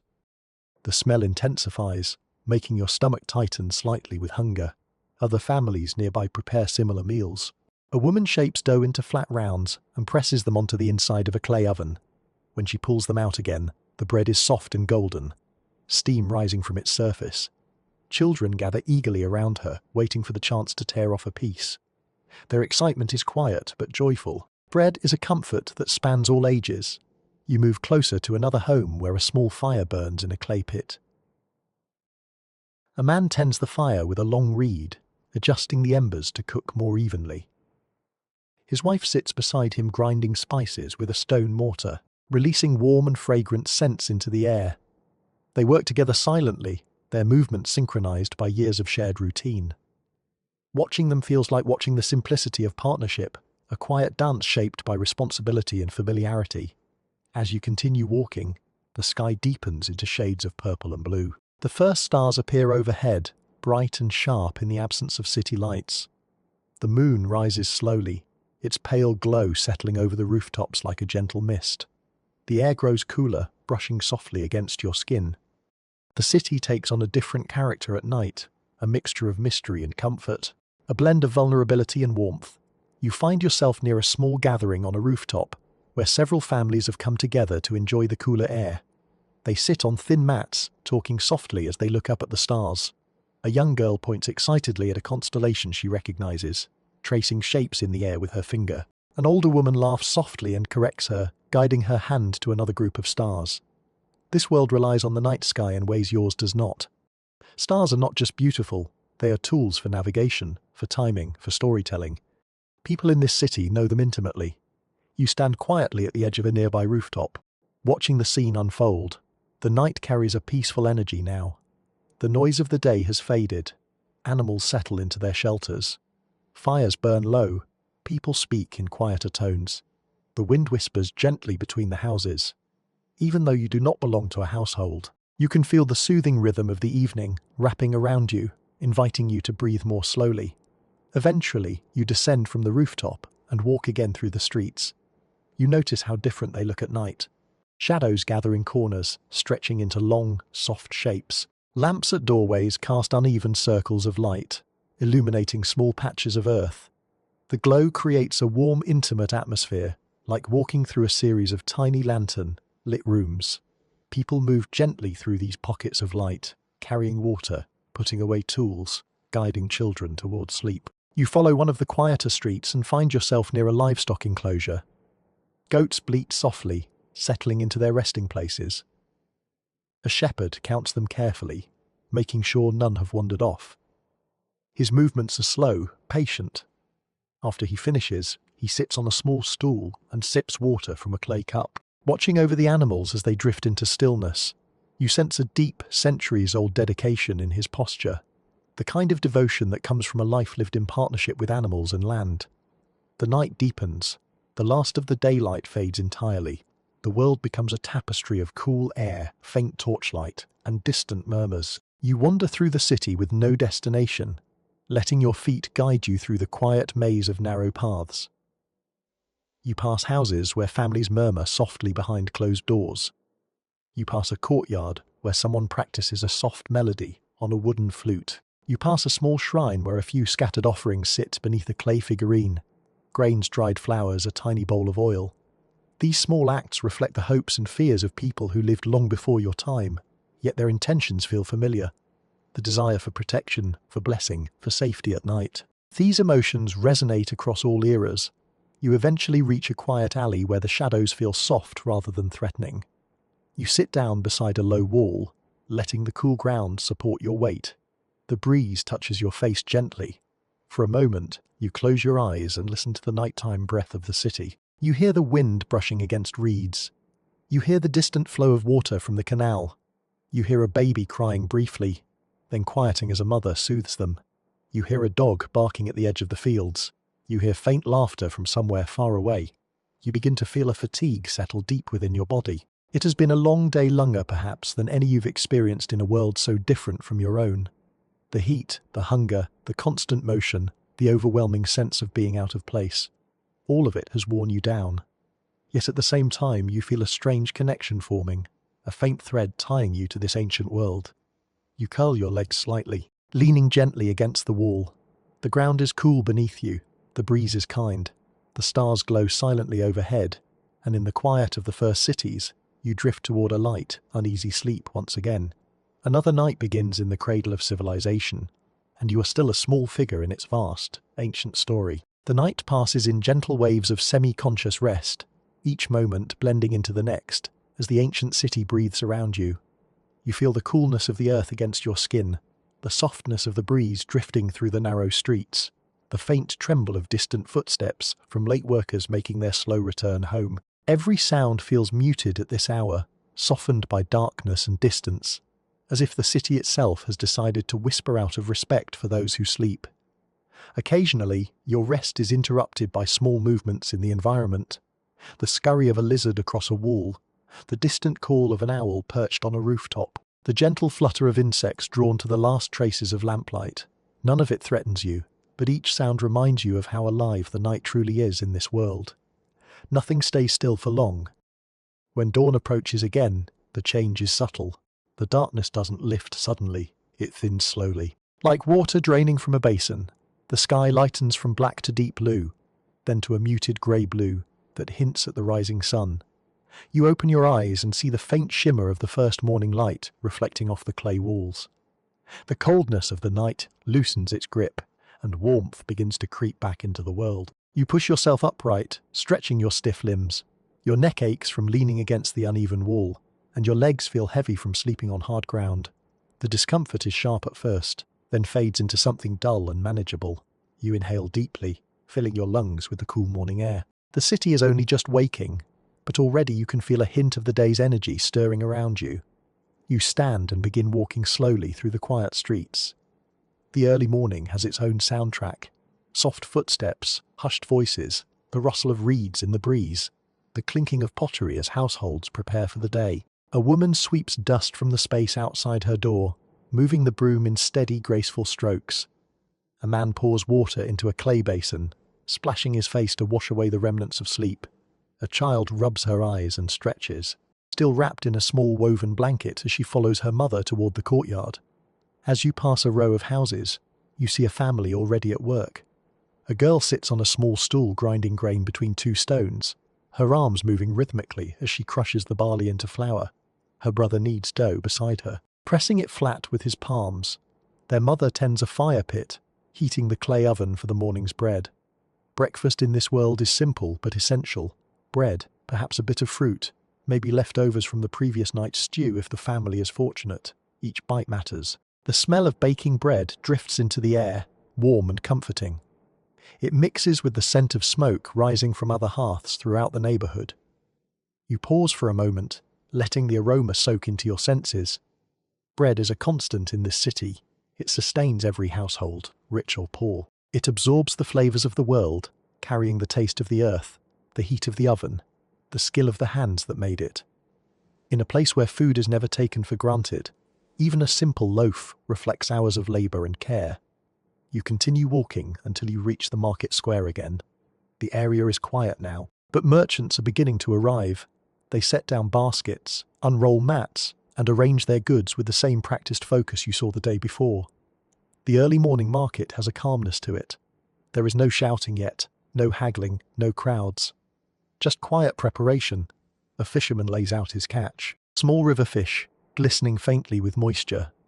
A potter sets out rows of cups and bowls, each one unique in shape and texture. A farmer arrives with bundles of fresh herbs, tied neatly with twine. You watch as a merchant opens a jar of oil and dips a small reed spoon into it, testing its quality. He nods approvingly, satisfied with the consistency. Moments like these feel intimate, as though you're witnessing the heartbeat of the city before it begins its daily sprint. You wander toward the temple district next, drawn again by the faint scent of incense.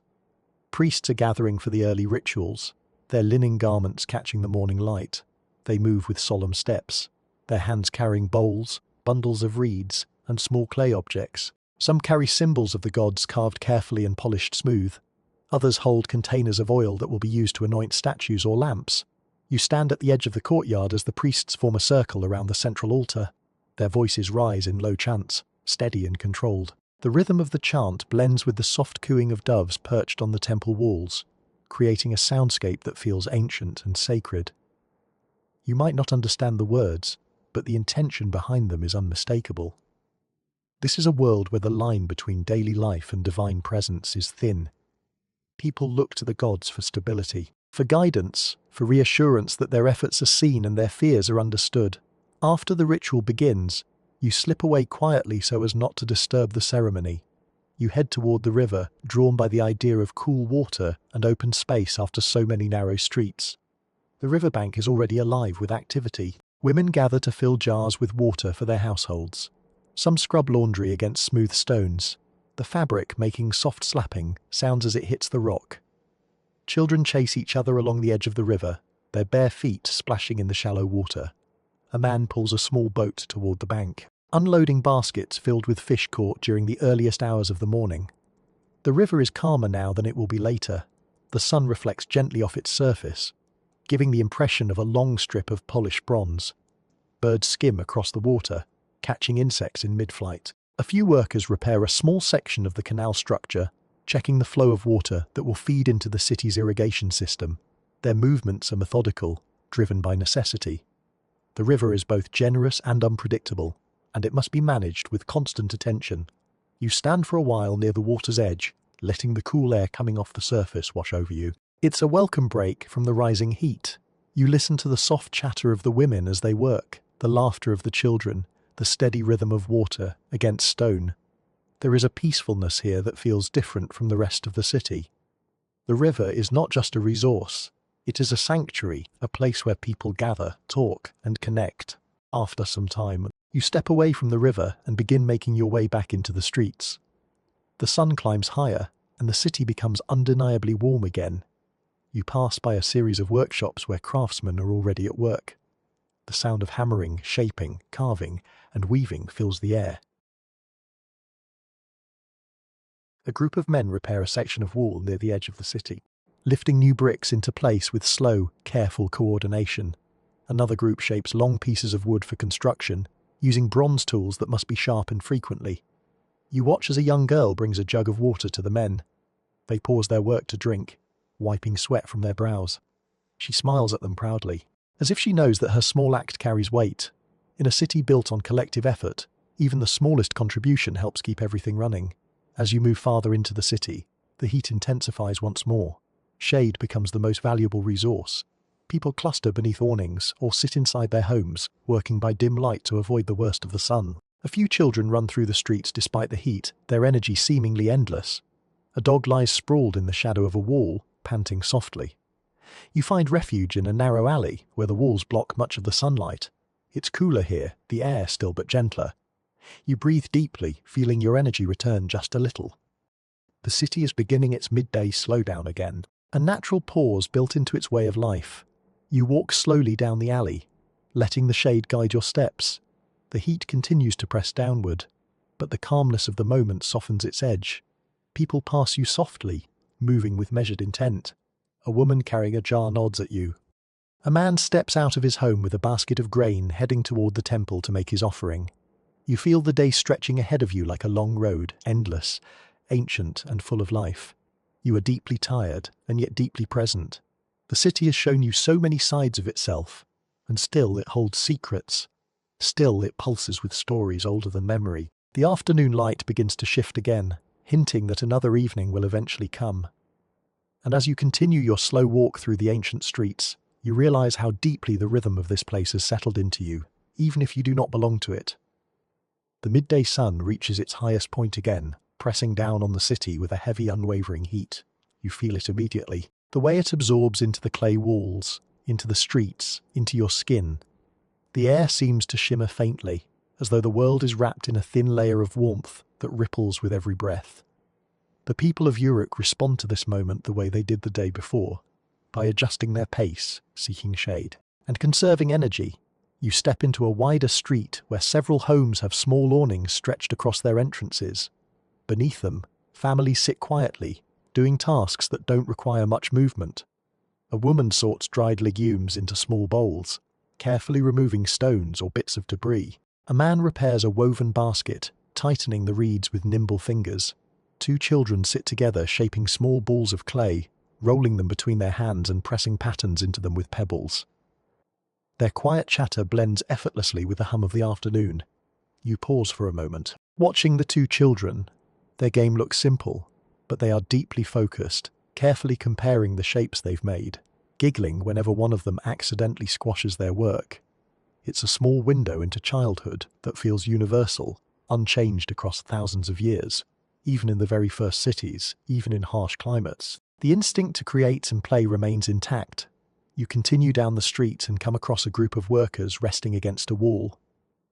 They sit on low stools made of wood and woven fibers, sharing a bowl of water passed from hand to hand. Their faces glisten with sweat, their hair pulled back to help cool their necks. One of them wipes his forehead with a cloth and then glances at you. He offers a small nod, the kind given between strangers sharing the same heat. You nod back before moving on. A few houses down, you find a potter sitting beneath a reed canopy, working on a large jar. The potter uses both hands to shape the clay, turning the vessel slowly as he smooths out imperfections. The jar is still soft, its surface glistening with moisture. You can see faint fingerprints near the base. In this world, pottery is more than art. It's storage, survival, trade, and transport. Every jar, bowl, or cup plays a quiet, essential role in the rhythm of daily life. You watch the potter work until he lifts the jar by its base and places it on a wooden board to dry. His hands are coated with clay up to the wrists, and he wipes them carefully on a scrap of cloth before continuing to the next vessel. The city's atmosphere is thick and slow, but you feel yourself acclimating just a little. Yesterday, the heat overwhelmed you. Today, you still feel it deeply, but something in you is beginning to understand the pace of the city. You move with more intention, taking your time, seeking shade when you need it. Even so, you're still a visitor without the instincts that the locals have developed over a lifetime. You turn toward the temple district once again. The steps leading to the temple are warm beneath your feet. The surface is smoothed by countless footsteps across generations. As you approach the central courtyard, you notice a group of scribes gathered in the shade of an overhanging structure. They sit with tablets laid across their knees, styluses in hand, discussing something quietly. One scribe gestures animatedly toward a tablet, tracing shapes with his finger as he explains a point. Another shakes his head, responding in a measured tone. You can't understand their conversation, but their expressions suggest a lively debate. Even in these early centuries, the seeds of intellectual life are beginning to take shape: discussions, interpretations, arguments, and agreements, written into clay and stored for posterity. You watch them for a while before moving on. The afternoon light slants across the courtyard, casting long shadows. The temple walls glow softly, reflecting the sun in warm tones. A few priests move between the altars, preparing offerings for the evening rituals. They carry woven baskets filled with small portions of grain, dried flowers, and clay vessels of oil. Their movements are slow and deliberate, guided by patterns that have been repeated countless times. Ritual is not simply an act, it is an anchor, a way of keeping time, of weaving the divine into daily existence. You step away from the courtyard and walk toward the southern part of the city where artisans gather. These streets are filled with the sounds of tools, wooden mallets tapping, fibers being spun, clay being shaped, reeds being cut. The artisans here contribute the materials that the city depends on. Roofs, baskets, mats, ropes and tools all come from their hands. A group of weavers sits in a shaded area, working with looms made from wooden poles. They pass threads through the warp and weft with practiced calm, creating the fabrics used for clothing, bedding and trade. The rhythmic movement of their hands is hypnotic, steady and precise. The patterns they weave are simple but beautiful, a testament to skill born from repetition and patience. Farther down, two women prepare dye in large clay pots. The dye is made from crushed plants and minerals, mixed carefully with water and heated over small fires. They stir the mixture slowly, watching as the color deepens. One woman tests the dye by dipping a piece of fabric into it, pulling it out to examine the shade. She studies it with a critical eye, then adds more pigment to the pot. The process is careful, intentional, and often unpredictable. Colors in this world are precious, tied to the land and its resources. You continue wandering until you reach a quieter part of the city. Here, you see a man teaching a young boy how to read symbols on a clay tablet. The boy watches intently as the man points to each mark, sounding out the meanings slowly. The tablet is covered with neat rows of writing records of rations, perhaps, or lists of offerings. The boy repeats the symbols under his breath, shaping each sound with care. Writing is still new in this world, and literacy is reserved for the scribes and their apprentices. You watch the lesson unfold, sensing the importance of this exchange. The knowledge the boy is absorbing will one day help keep the city running. The air grows heavier with heat again, so you seek refuge beneath a tall wall. People continue to pass by, carrying jars, tools, baskets of food. A man leading a donkey pauses nearby, adjusting the load of clay bricks on the animal's back. He wipes sweat from his brow and mutters something to the donkey, a soft reassurance. The animal flicks its ears and continues walking, as the man leads it toward the fields. A moment later, a young woman approaches carrying a jar balanced carefully on her head. She moves with remarkable grace, stepping lightly over uneven ground without spilling a drop. She passes you with a small smile before entering a doorway where the smell of boiling herbs drifts outward. The scent suggests she is preparing medicine, or perhaps a remedy for someone in her household. Every home in this city has its own ways of caring for illness. Some passed down through generations, others shared by neighbors. You continue to watch the flow of life around you, feeling both outside and inside the rhythm. Even though you do not participate in their work or their routines, the consistency of their movements wraps around you like a kind of ancient comfort. This city is vibrant and rough, but it is also deeply human. As the afternoon progresses, the shadows begin to lengthen once again. The sun's intensity fades slightly, easing the suffocating warmth. People start to prepare for the evening, finishing their work, cleaning their tools, organizing their homes. You walk past a courtyard where a woman sprinkles water on the ground to settle the dust, creating a soft, earthy smell. Another person sets out mats to dry in the waning sunlight. You turn down a narrow passageway and see a boy feeding scraps to a small herd of goats. The animals gather round him, nudging his hands gently. He laughs softly, speaking to them in a tone that suggests familiarity and affection. In a city where livestock is both valuable and vulnerable, moments like these reveal the quiet relationships that shape daily life. You walk on until you reach a small elevated area overlooking part of the city. From here, you can see rooftops stretching in every direction, forming a patchwork of clay and shadow. Smoke rises from distant hearths. People move along the streets like small, purposeful figures. The temple rises high above the rest, its layered silhouette outlined by the descending sunlight. The fields stretch far beyond the walls, and the shimmering line of the river marks the horizon. You stand there quietly, taking in the vastness of this ancient place. It feels enormous, intricate, and alive. You realize how much effort, coordination, and endurance it takes to keep a city like this functioning. Every person contributes something essential. Every family, every worker, every ritual holds a place in the delicate balance.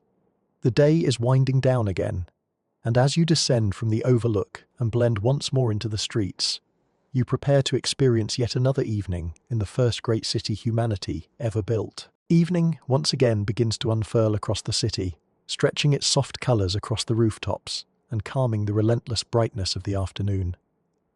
The sun dips lower, turning from a white blaze overhead into a warm, glowing orb that casts gentle gold over the mud brick walls. Shadows lengthen along the streets, giving everything a cooler, quieter appearance. You can feel the city exhale, releasing the tension of the heat and settling into its familiar nightly rhythm. You make your way through the winding streets, noticing how people begin to emerge from their homes again. Families step outside to catch the cooler air, carrying their evening tasks with them. A woman combs her daughter's hair, working through the tangles with patient fingers. A father sits with his son, showing him how to shape clay into small figures. A group of neighbors gather around a shared fire pit, cooking a meal together and exchanging bits of news.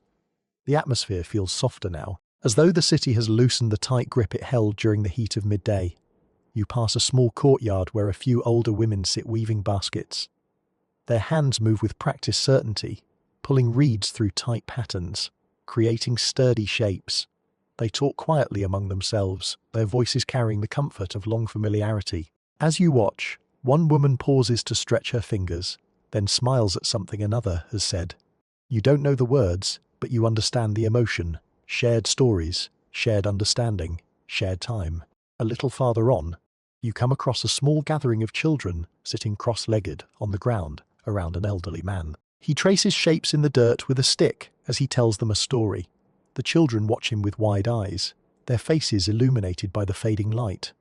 Every so often, one of them gasps or giggles, reacting to a twist in the tale.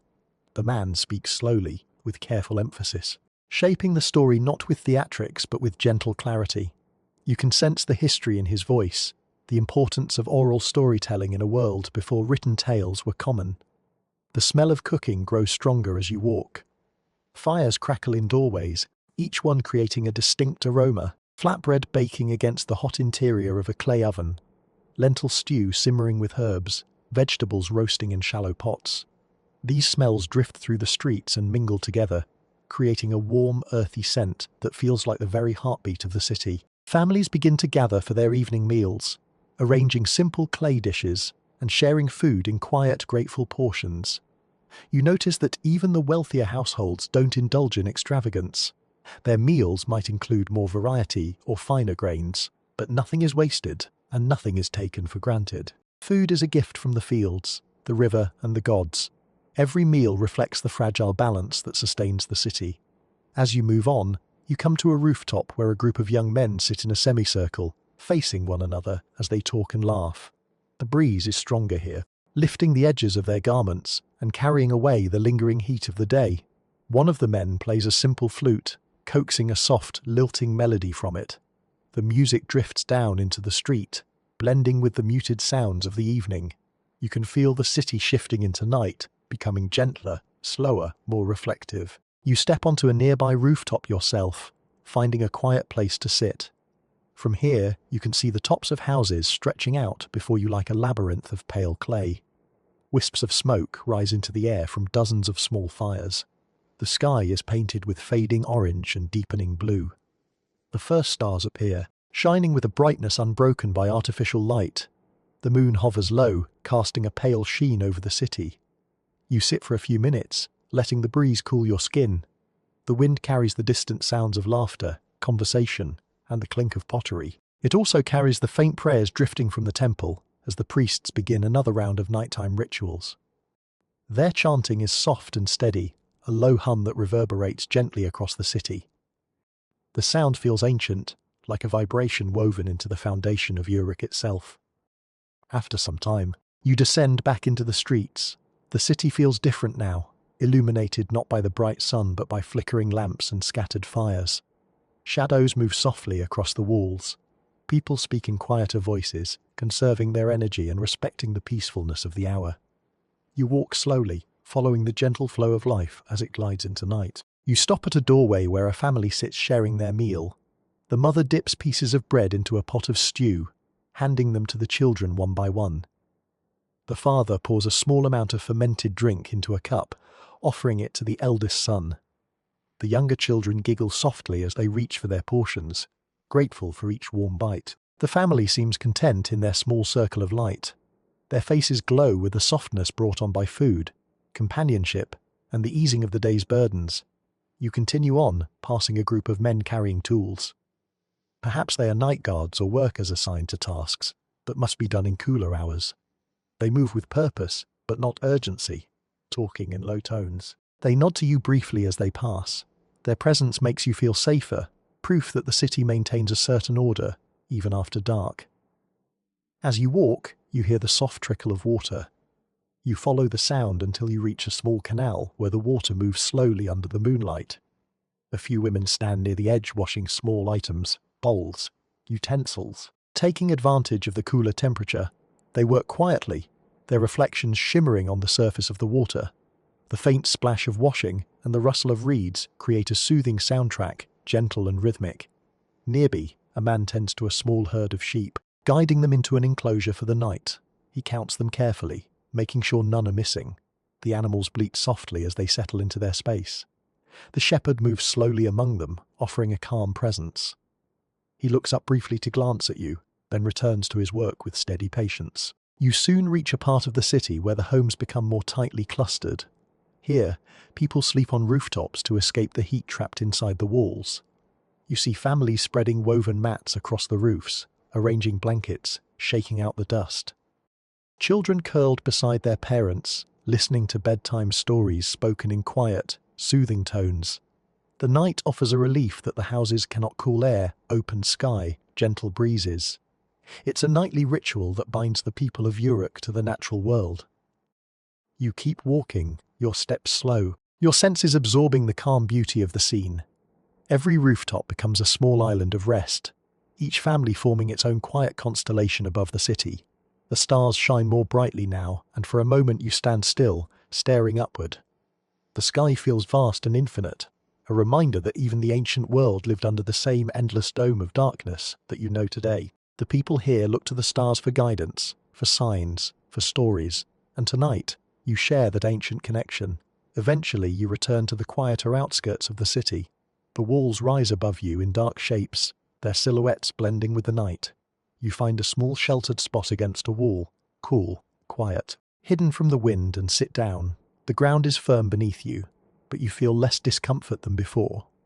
Perhaps your body is adjusting, or perhaps the calm of the night softens everything. You close your eyes and listen. The night hums softly. Somewhere a baby cries briefly, then quiets again. A dog barks in the distance. The temple chant drifts faintly on the wind. The river whispers outside the walls. And all around you, the city rests, holding its 1,000 lives in a delicate balance.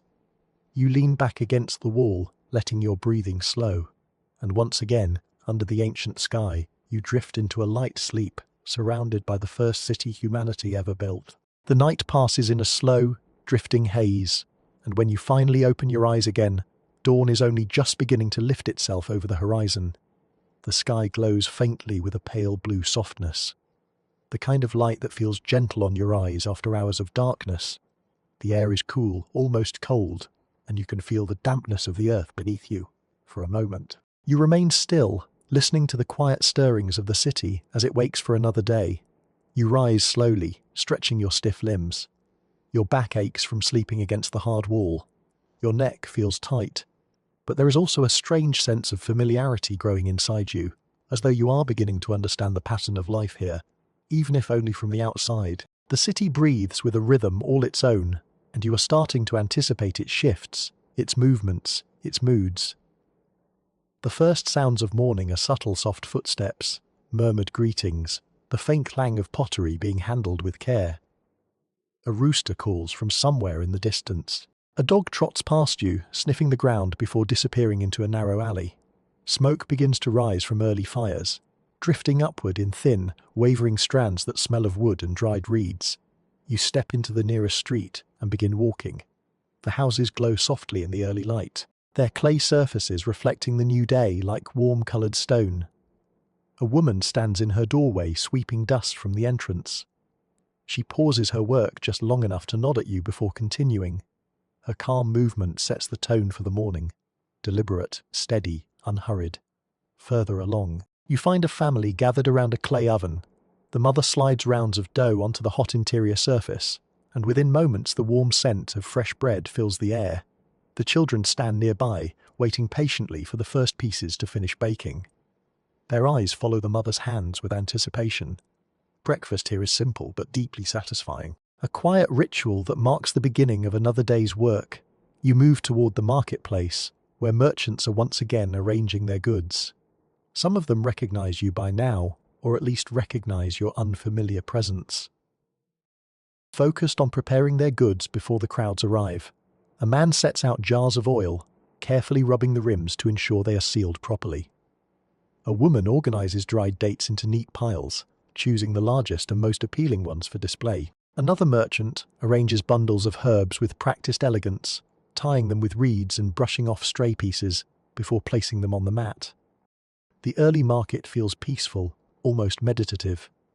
People speak softly, exchanging the first transactions of the day with calm efficiency. You watch it all unfold, sensing the deep familiarity each merchant has with this place. Every gesture is part of a ritual repeated countless times. It reassures them that life continues as it should. You pass by a man leading a pair of donkeys loaded with baskets of grain. He walks at a steady pace, guiding the animals with gentle murmurs. Their hooves make soft thudding sounds against the dusty ground. He seems accustomed to the long routine, to the weight of the baskets, to the early mornings. The donkeys flick their ears, responding to his tone as if they understand every word. As you continue walking, you find yourself drawn once again toward the temple district. Even in the early hours, the temple stands tall and quiet, its silhouette framed by the rising sun. The steps leading to the entrance are cool beneath your feet.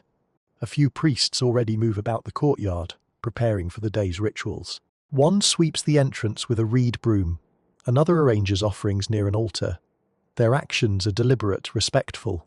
The temple is not just a building, it is the center of the city's identity, the spiritual anchor that shapes every aspect of life. You watch them quietly for a moment. The low hum of early chants begins to echo from within, soft enough that you can barely make out the tones. The ritual is beginning again, unbroken by the passing days. It is a reminder that in this world, spiritual life is woven seamlessly into daily life, not as a separate category, but as a constant presence guiding every decision. You leave the temple district and walk toward the outskirts of the city. The fields come into view again, brightened by the sunlight, now stretching across the land. Farmers are already at work, moving through the fields with tools balanced over their shoulders. Some check the irrigation channels, nudging dirt into place with their feet or clearing debris with simple wooden shovels. Others inspect crops, checking for pests or signs of dryness.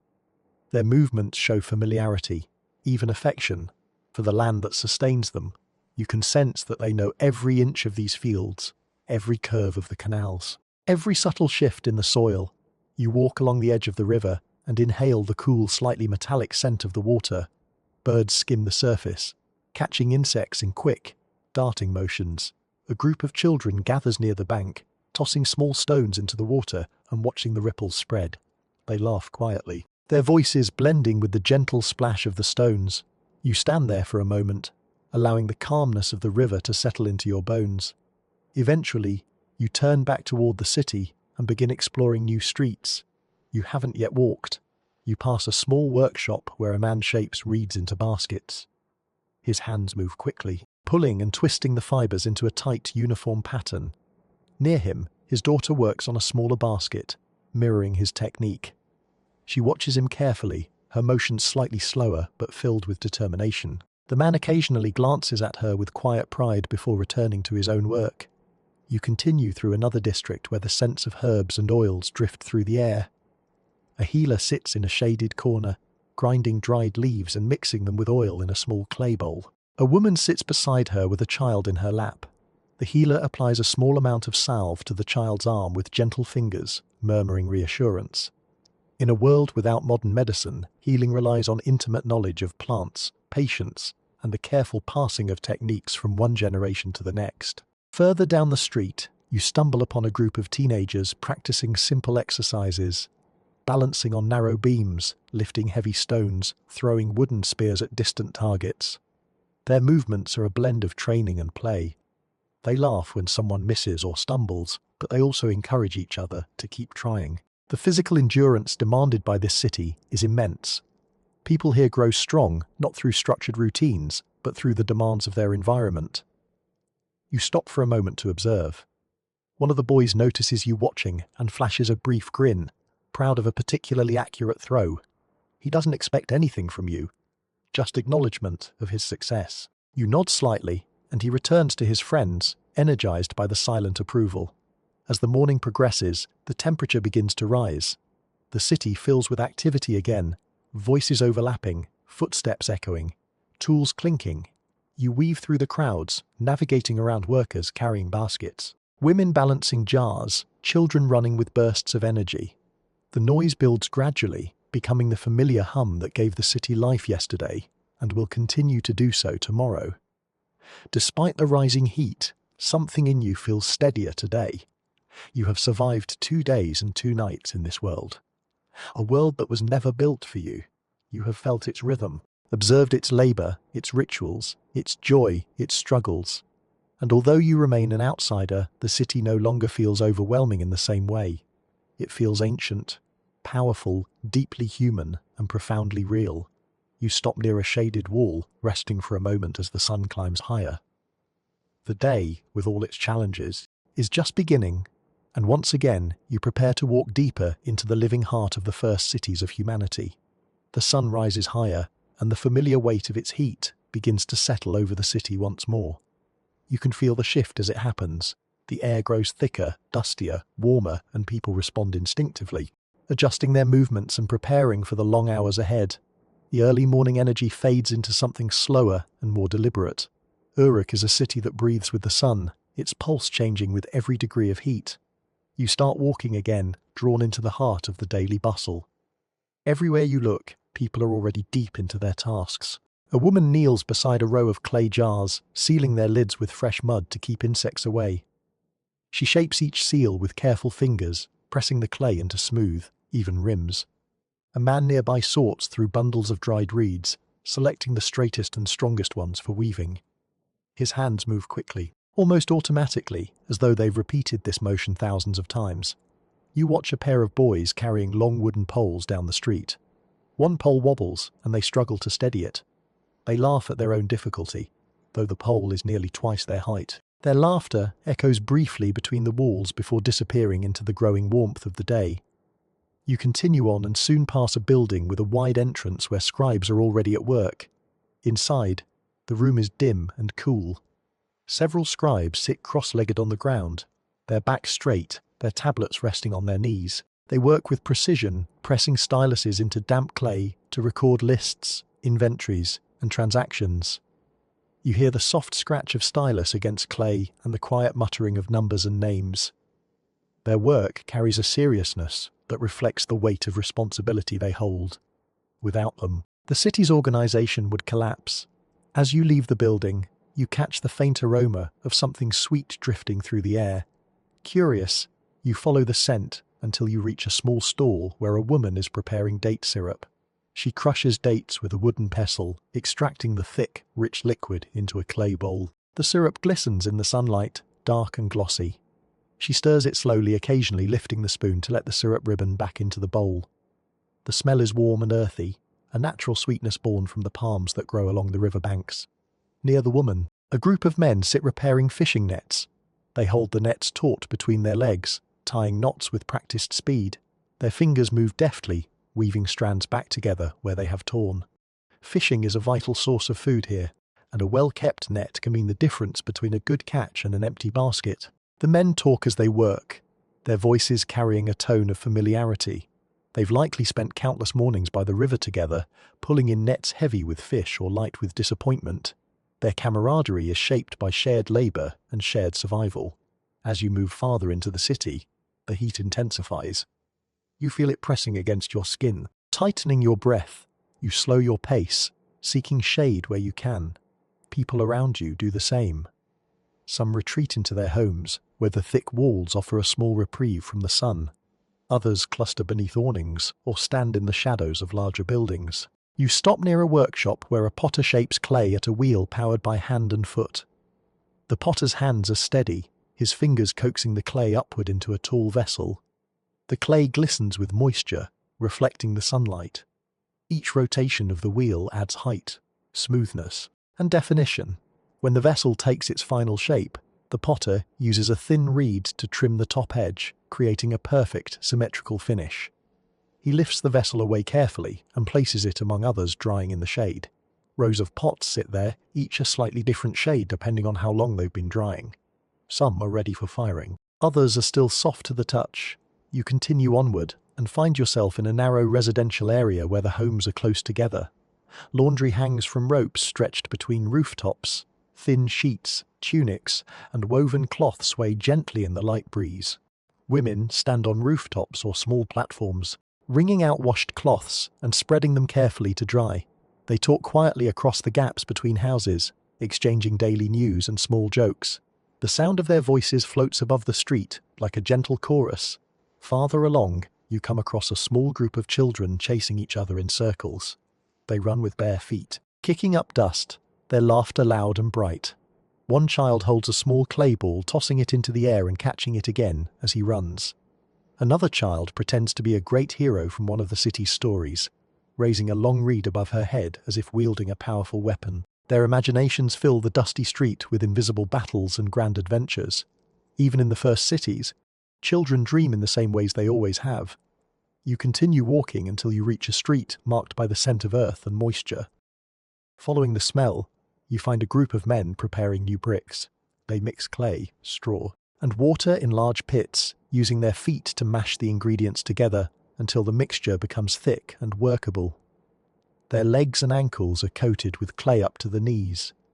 Once the mixture is ready, they scoop it into wooden molds, pressing the clay firmly to ensure the bricks hold their shape. Then they lift the molds, revealing perfect, wet rectangles that will be laid in the sun to dry.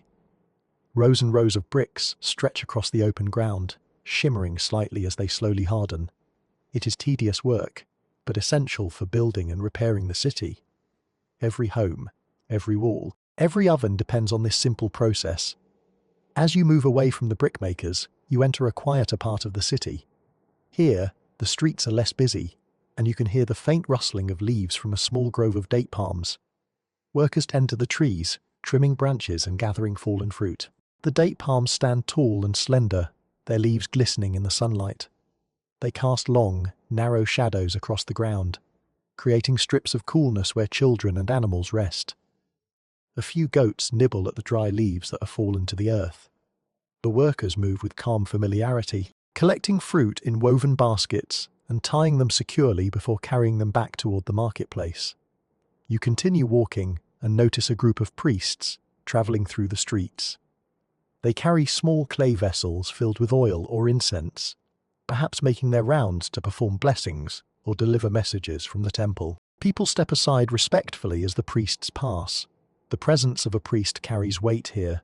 Their roles are not just ceremonial, they help maintain order, interpret signs, keep records, and connect the people to the divine.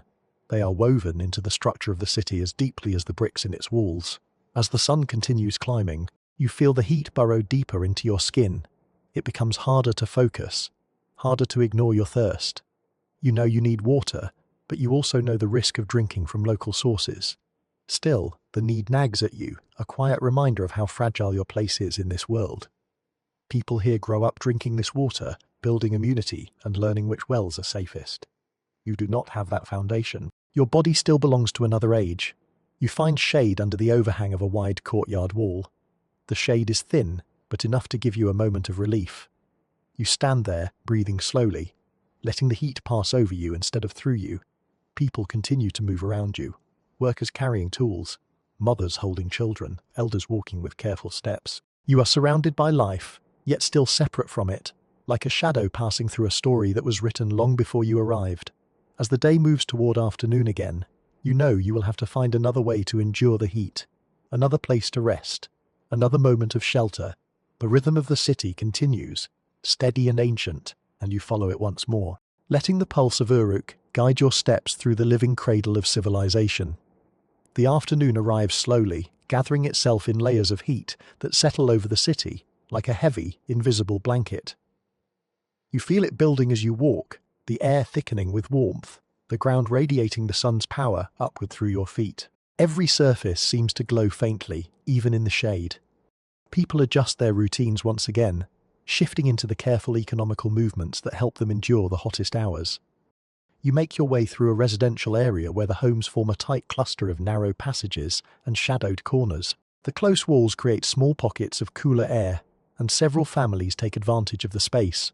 Women sit with their backs against the walls, working quietly on tasks that require precision but not strength.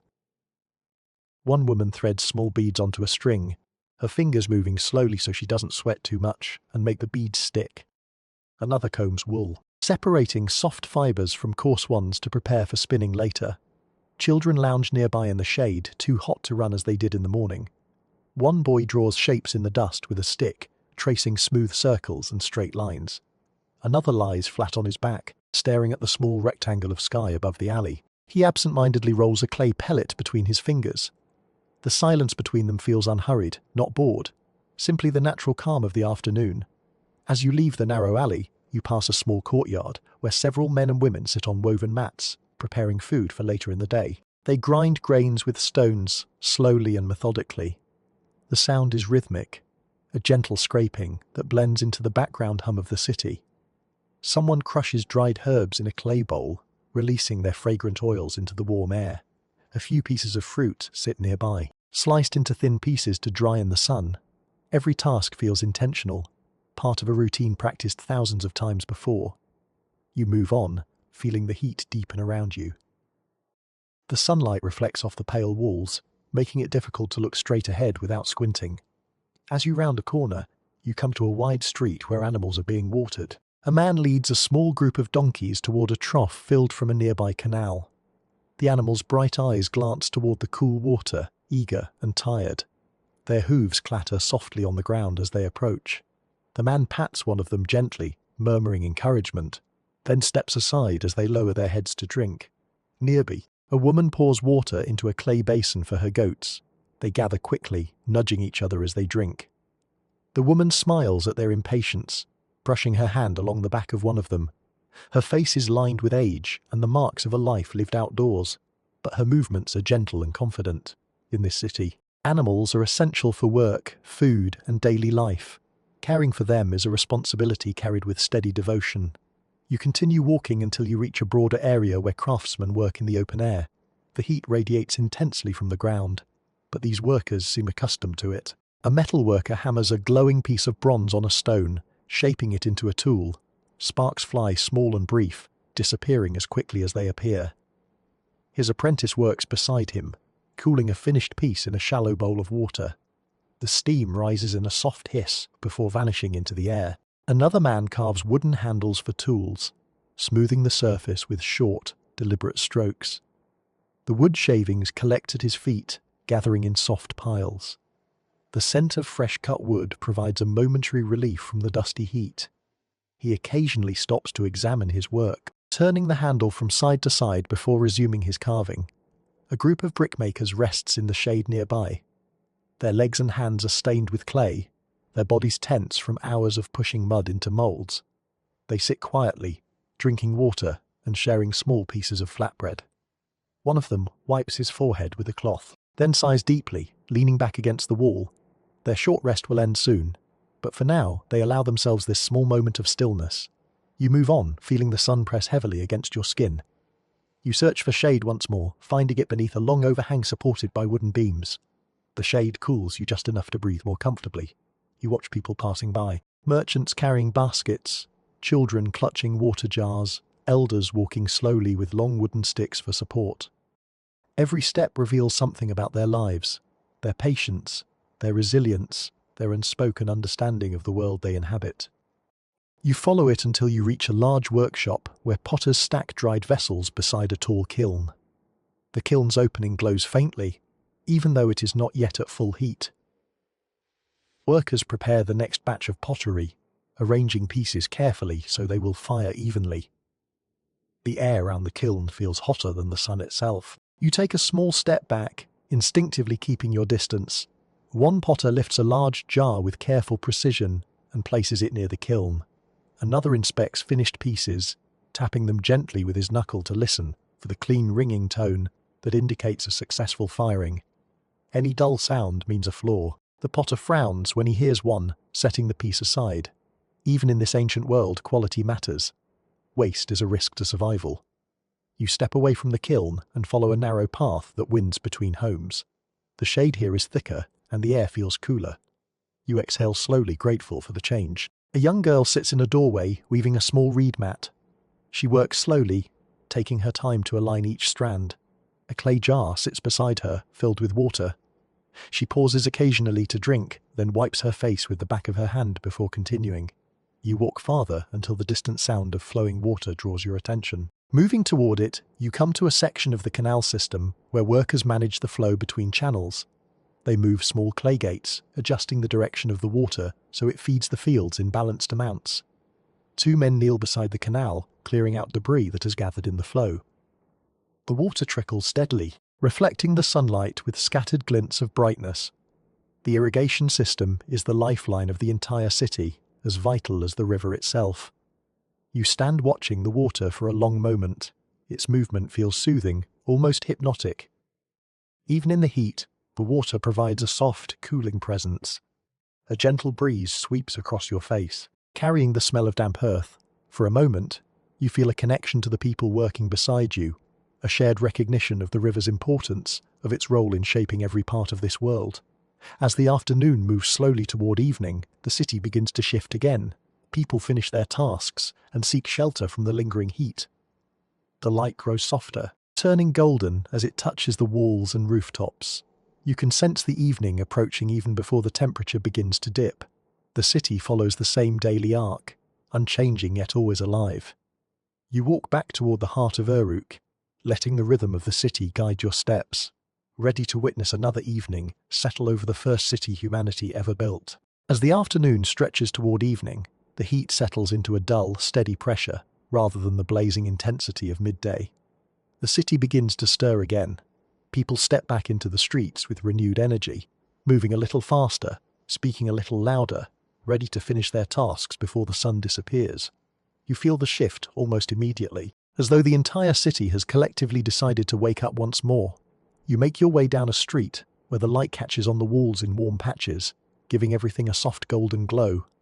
A woman carries a jar balanced expertly on her head, walking with a smooth, confident stride. The jar tilts slightly with each step, yet she adjusts her posture with practiced ease, making it look effortless. A child follows behind her, holding onto the edge of her garment, taking 2 steps for every one of hers. Their shadows stretch long across the ground, merging and separating as they move. You pass a courtyard where several men are splitting wood. They raise bronze axes and bring them down in steady, rhythmic motions. The sound of the axes biting into the wood resonates through the air, sharp, clean, decisive. The pieces are gathered into neat stacks to be used later for cooking fires. A few boys watch the men work, studying their movements with the curiosity of those who know they will one day take up the same tools. The men smile occasionally at the boys, offering a comment or a quick demonstration. These small exchanges carry the weight of tradition, knowledge passed quietly from one generation to the next. Nearby, a woman shapes dough into small rounds and sprinkles them with herbs before laying them onto a hot clay surface. The smell drifts into the air, warm, savory, comforting. A young girl fans the fire beneath the cooking surface, sending small bursts of flame upward. Her eyes water from the smoke, but she continues the task with determination. As the bread cooks, she turns each piece with a wooden paddle, tapping it gently to check its firmness. The family gathers nearby, waiting patiently for their meal. You walk on, noticing how the sunlight shifts with every few steps. The sky begins to take on deeper colors, amber blending into rose, rose softening into dusky purple. The rooftops catch the last brightness of the day, glowing like muted embers. People glance upward now and then, checking the sky, sensing the coming darkness.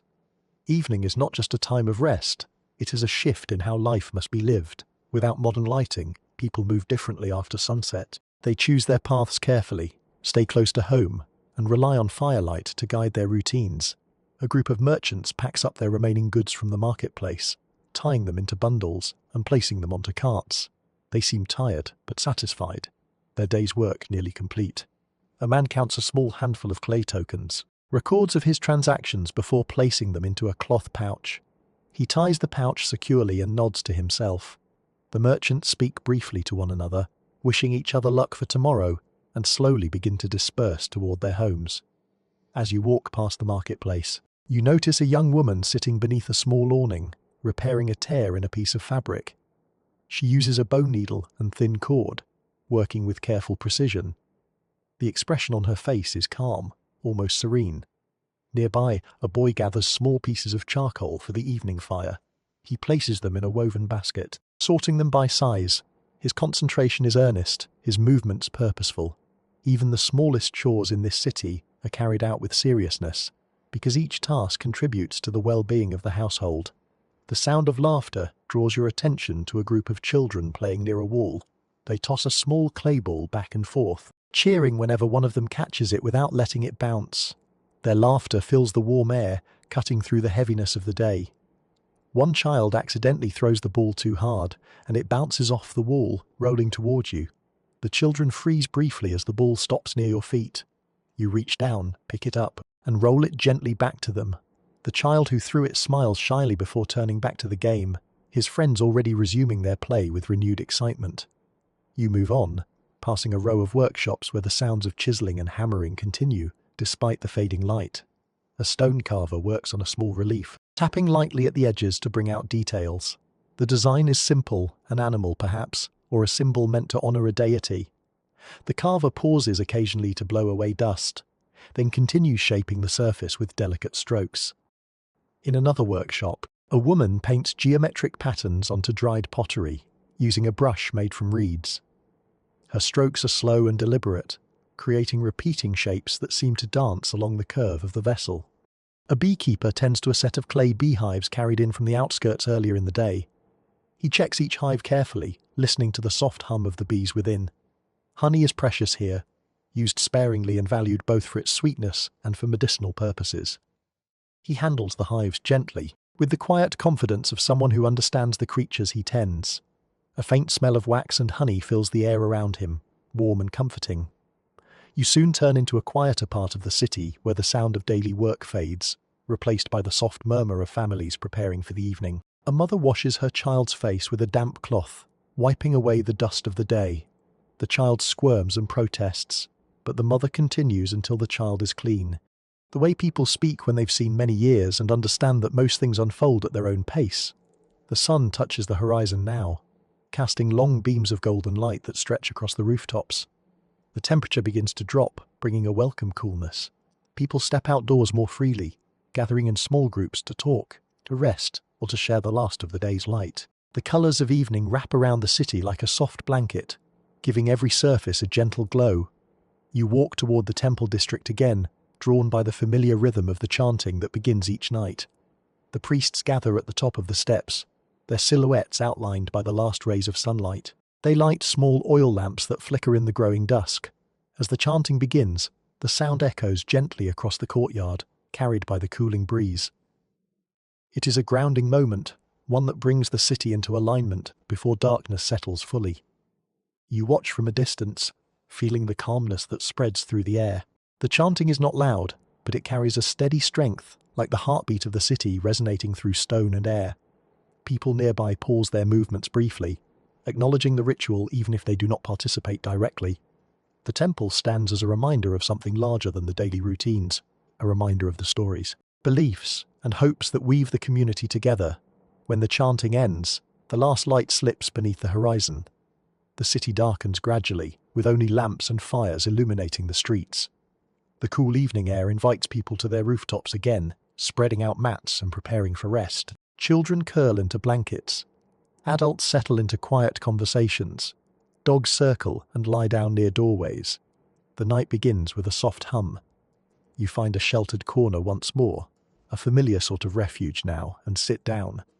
The ground is cool beneath you. The air feels refreshing after the long day. You listen to the night, the distant voices, the crackle of fire, the faint splash of water from the canal. The stars appear one by one overhead, bright and clear.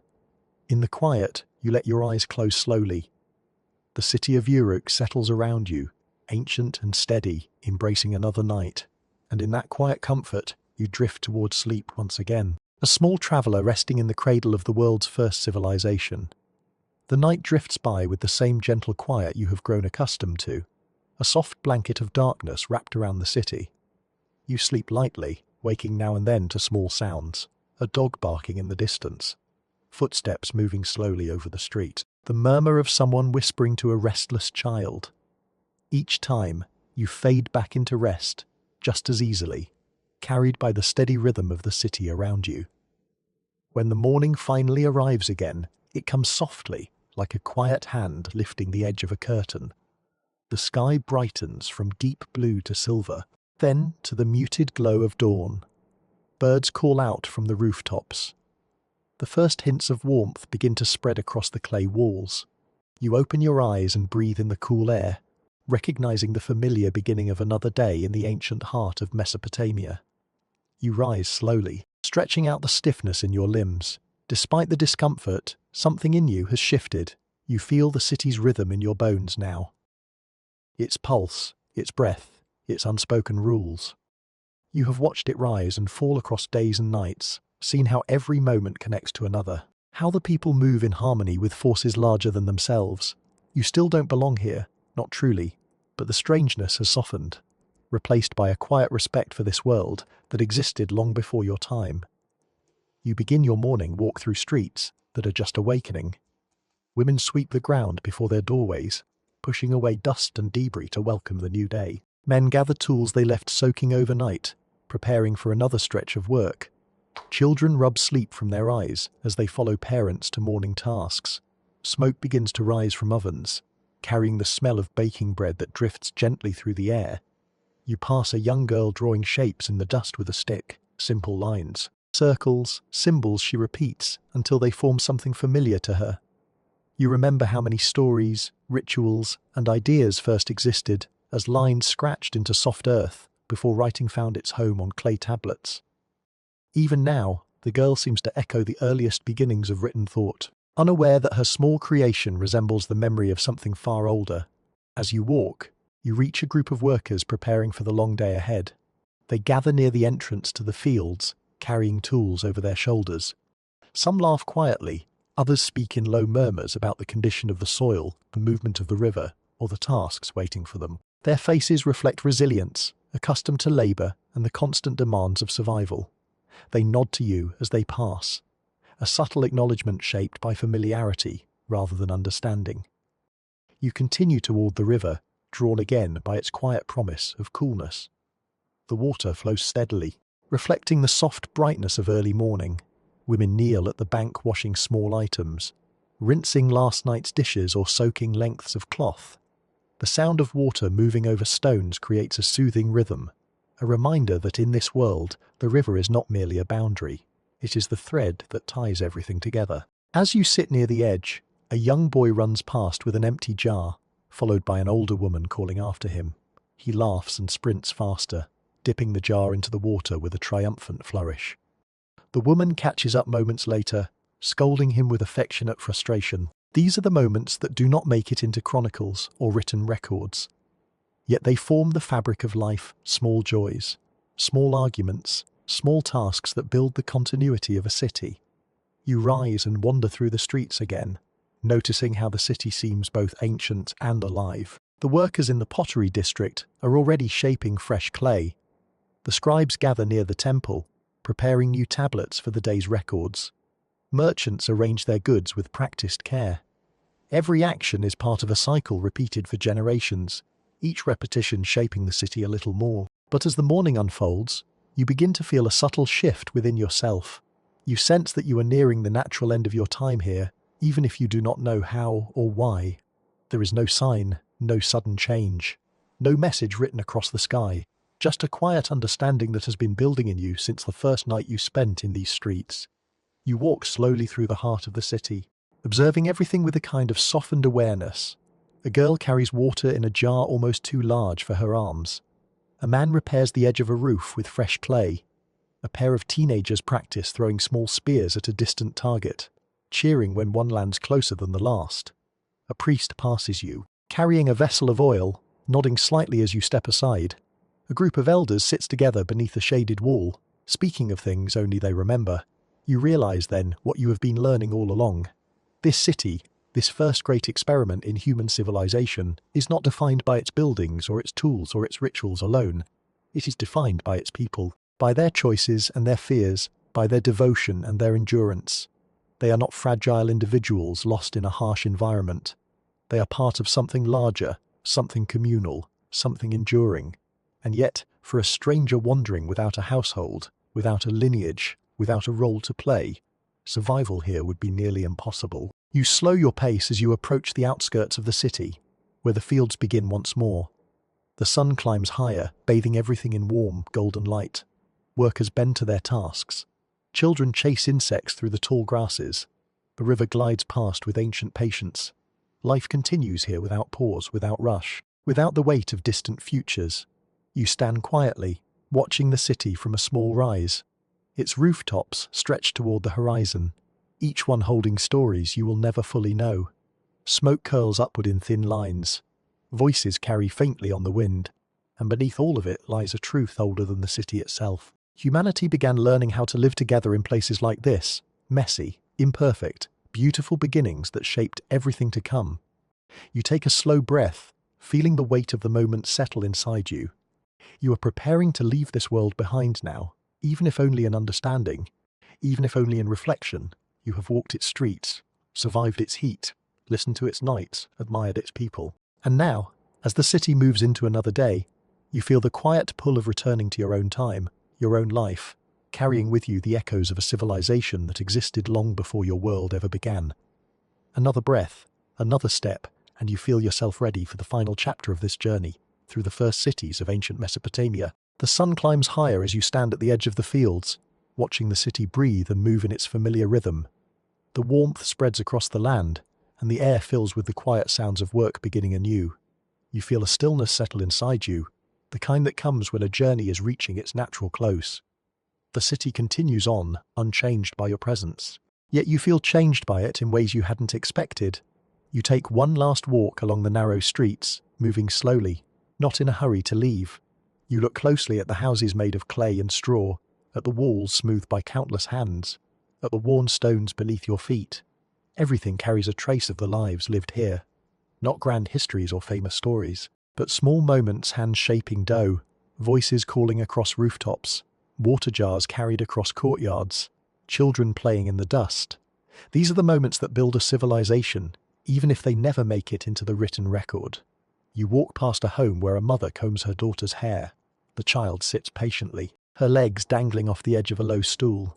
The mother hums a soft melody, her fingers working gently through tangled strands. You pause for a moment, taking in the peaceful scene before moving on. Not far away, a group of men repairs a collapsed section of a wall. They work together in a quiet rhythm, lifting bricks, placing them, sealing them with clay, smoothing the edges. Their teamwork reflects a kind of unspoken trust, the kind that comes from building something shared, something meant to last beyond any one person's lifetime. You pass a courtyard where elders sit beneath a shaded awning, their voices soft and steady. They speak of seasons past, of harvests that were generous, of storms that left fields underwater, of celebrations long gone. They remember because memory is the only way to hold on to the fragile past in a world without books or recordings. Their stories drift into the warm air, lingering like smoke from a fading fire.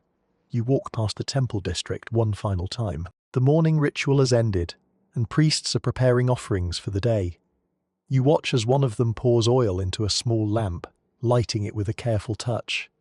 The flame flickers gently, a symbol of continuity in a city built on cycles: life, work, sleep, worship, survival. The priest glances up at the sky, then turns to continue his duties. As you step away, you feel the faint vibration of the city beneath your feet. The heartbeat of thousands of people living each day with purpose shaped by necessity. And you understand then, more deeply than before, why you would not survive here. Not because the city is cruel, but because it demands things you cannot give. It demands a family, a household, a lineage to claim you. It demands knowledge learned since childhood, instincts shaped by this landscape, strength built under this sun. It demands a belonging you could never earn in a single lifetime. You move through the streets with quiet acceptance, knowing that you have walked as far as you can in this world. The heat presses gently against your skin. The voices of the city swirl around you like distant echoes. A child laughs as you pass. A woman folds a blanket on a rooftop. A man ties a rope around a bundle of reeds. Life flows in every direction, carrying you with it for these final steps. Eventually, you reach a small rise overlooking the city, the same place where you once stood, looking down at Uruk glowing in the evening light. Now, in the brightness of morning, it looks different, but just as alive. The rooftops stretch outward in every direction. Thin lines of smoke rise from scattered homes. People move like ants across the courtyards and alleyways, purposeful and persistent. Beyond the walls, the fields shimmer in the sunlight, and the broad river winds its patient path through the land. You stand there quietly, letting the sight settle into your memory. This city, built by hands long turned to dust, continues to speak through its shape, its rhythm, its people. Even now, thousands of years later, the foundations of the world you know were laid here. In the way families gathered, the way fields were tended, the way decisions were recorded in clay, the way stories were told in the flicker of a fire. Civilization began in places just like this. Among people whose names were never written down, yet whose actions shaped every chapter that followed. A breeze sweeps across the rise, carrying the faint scent of earth, smoke, and river water. It brushes lightly against your face, as if offering a final farewell. You take one more slow breath, feeling the warmth of the ancient sun, hearing the hum of the ancient city, sensing the weight of all you've seen. And then you turn gently, letting the world of Mesopotamia fade behind you. As you drift away from this place, you carry with you the quiet truth that has grown in your mind since the moment you first walked through its gates. These first cities were miracles of endurance and cooperation, but also places of unforgiving demands. They nurtured life, but they also required unwavering participation for survival. To live here meant to be woven into the fabric of the city, thread by thread, day by day. You arriving alone and belonging to no one would never have survived the way these people did. But by walking their streets even for a short time, you've glimpsed the world they built and the foundations they laid for everything that came after. The sounds of Uruk fade slowly, replaced by a sense of quiet calm. The clay walls, the temple chants, the dusty fields, the laughter of children, the beating sun. Everything lingers like a fading dream. And as the ancient world finally releases you, you open your eyes once more in your own time, carrying with you the echoes of a civilization that shaped the future without ever knowing you were watching. Thank you for traveling so far tonight, and for letting Slumber Documentaries guide you through a place that no longer exists, yet still lives in the deepest layers of human memory. Rest well now, knowing that the world you came from was shaped by cities like this, fragile, determined, and filled with life. Good night.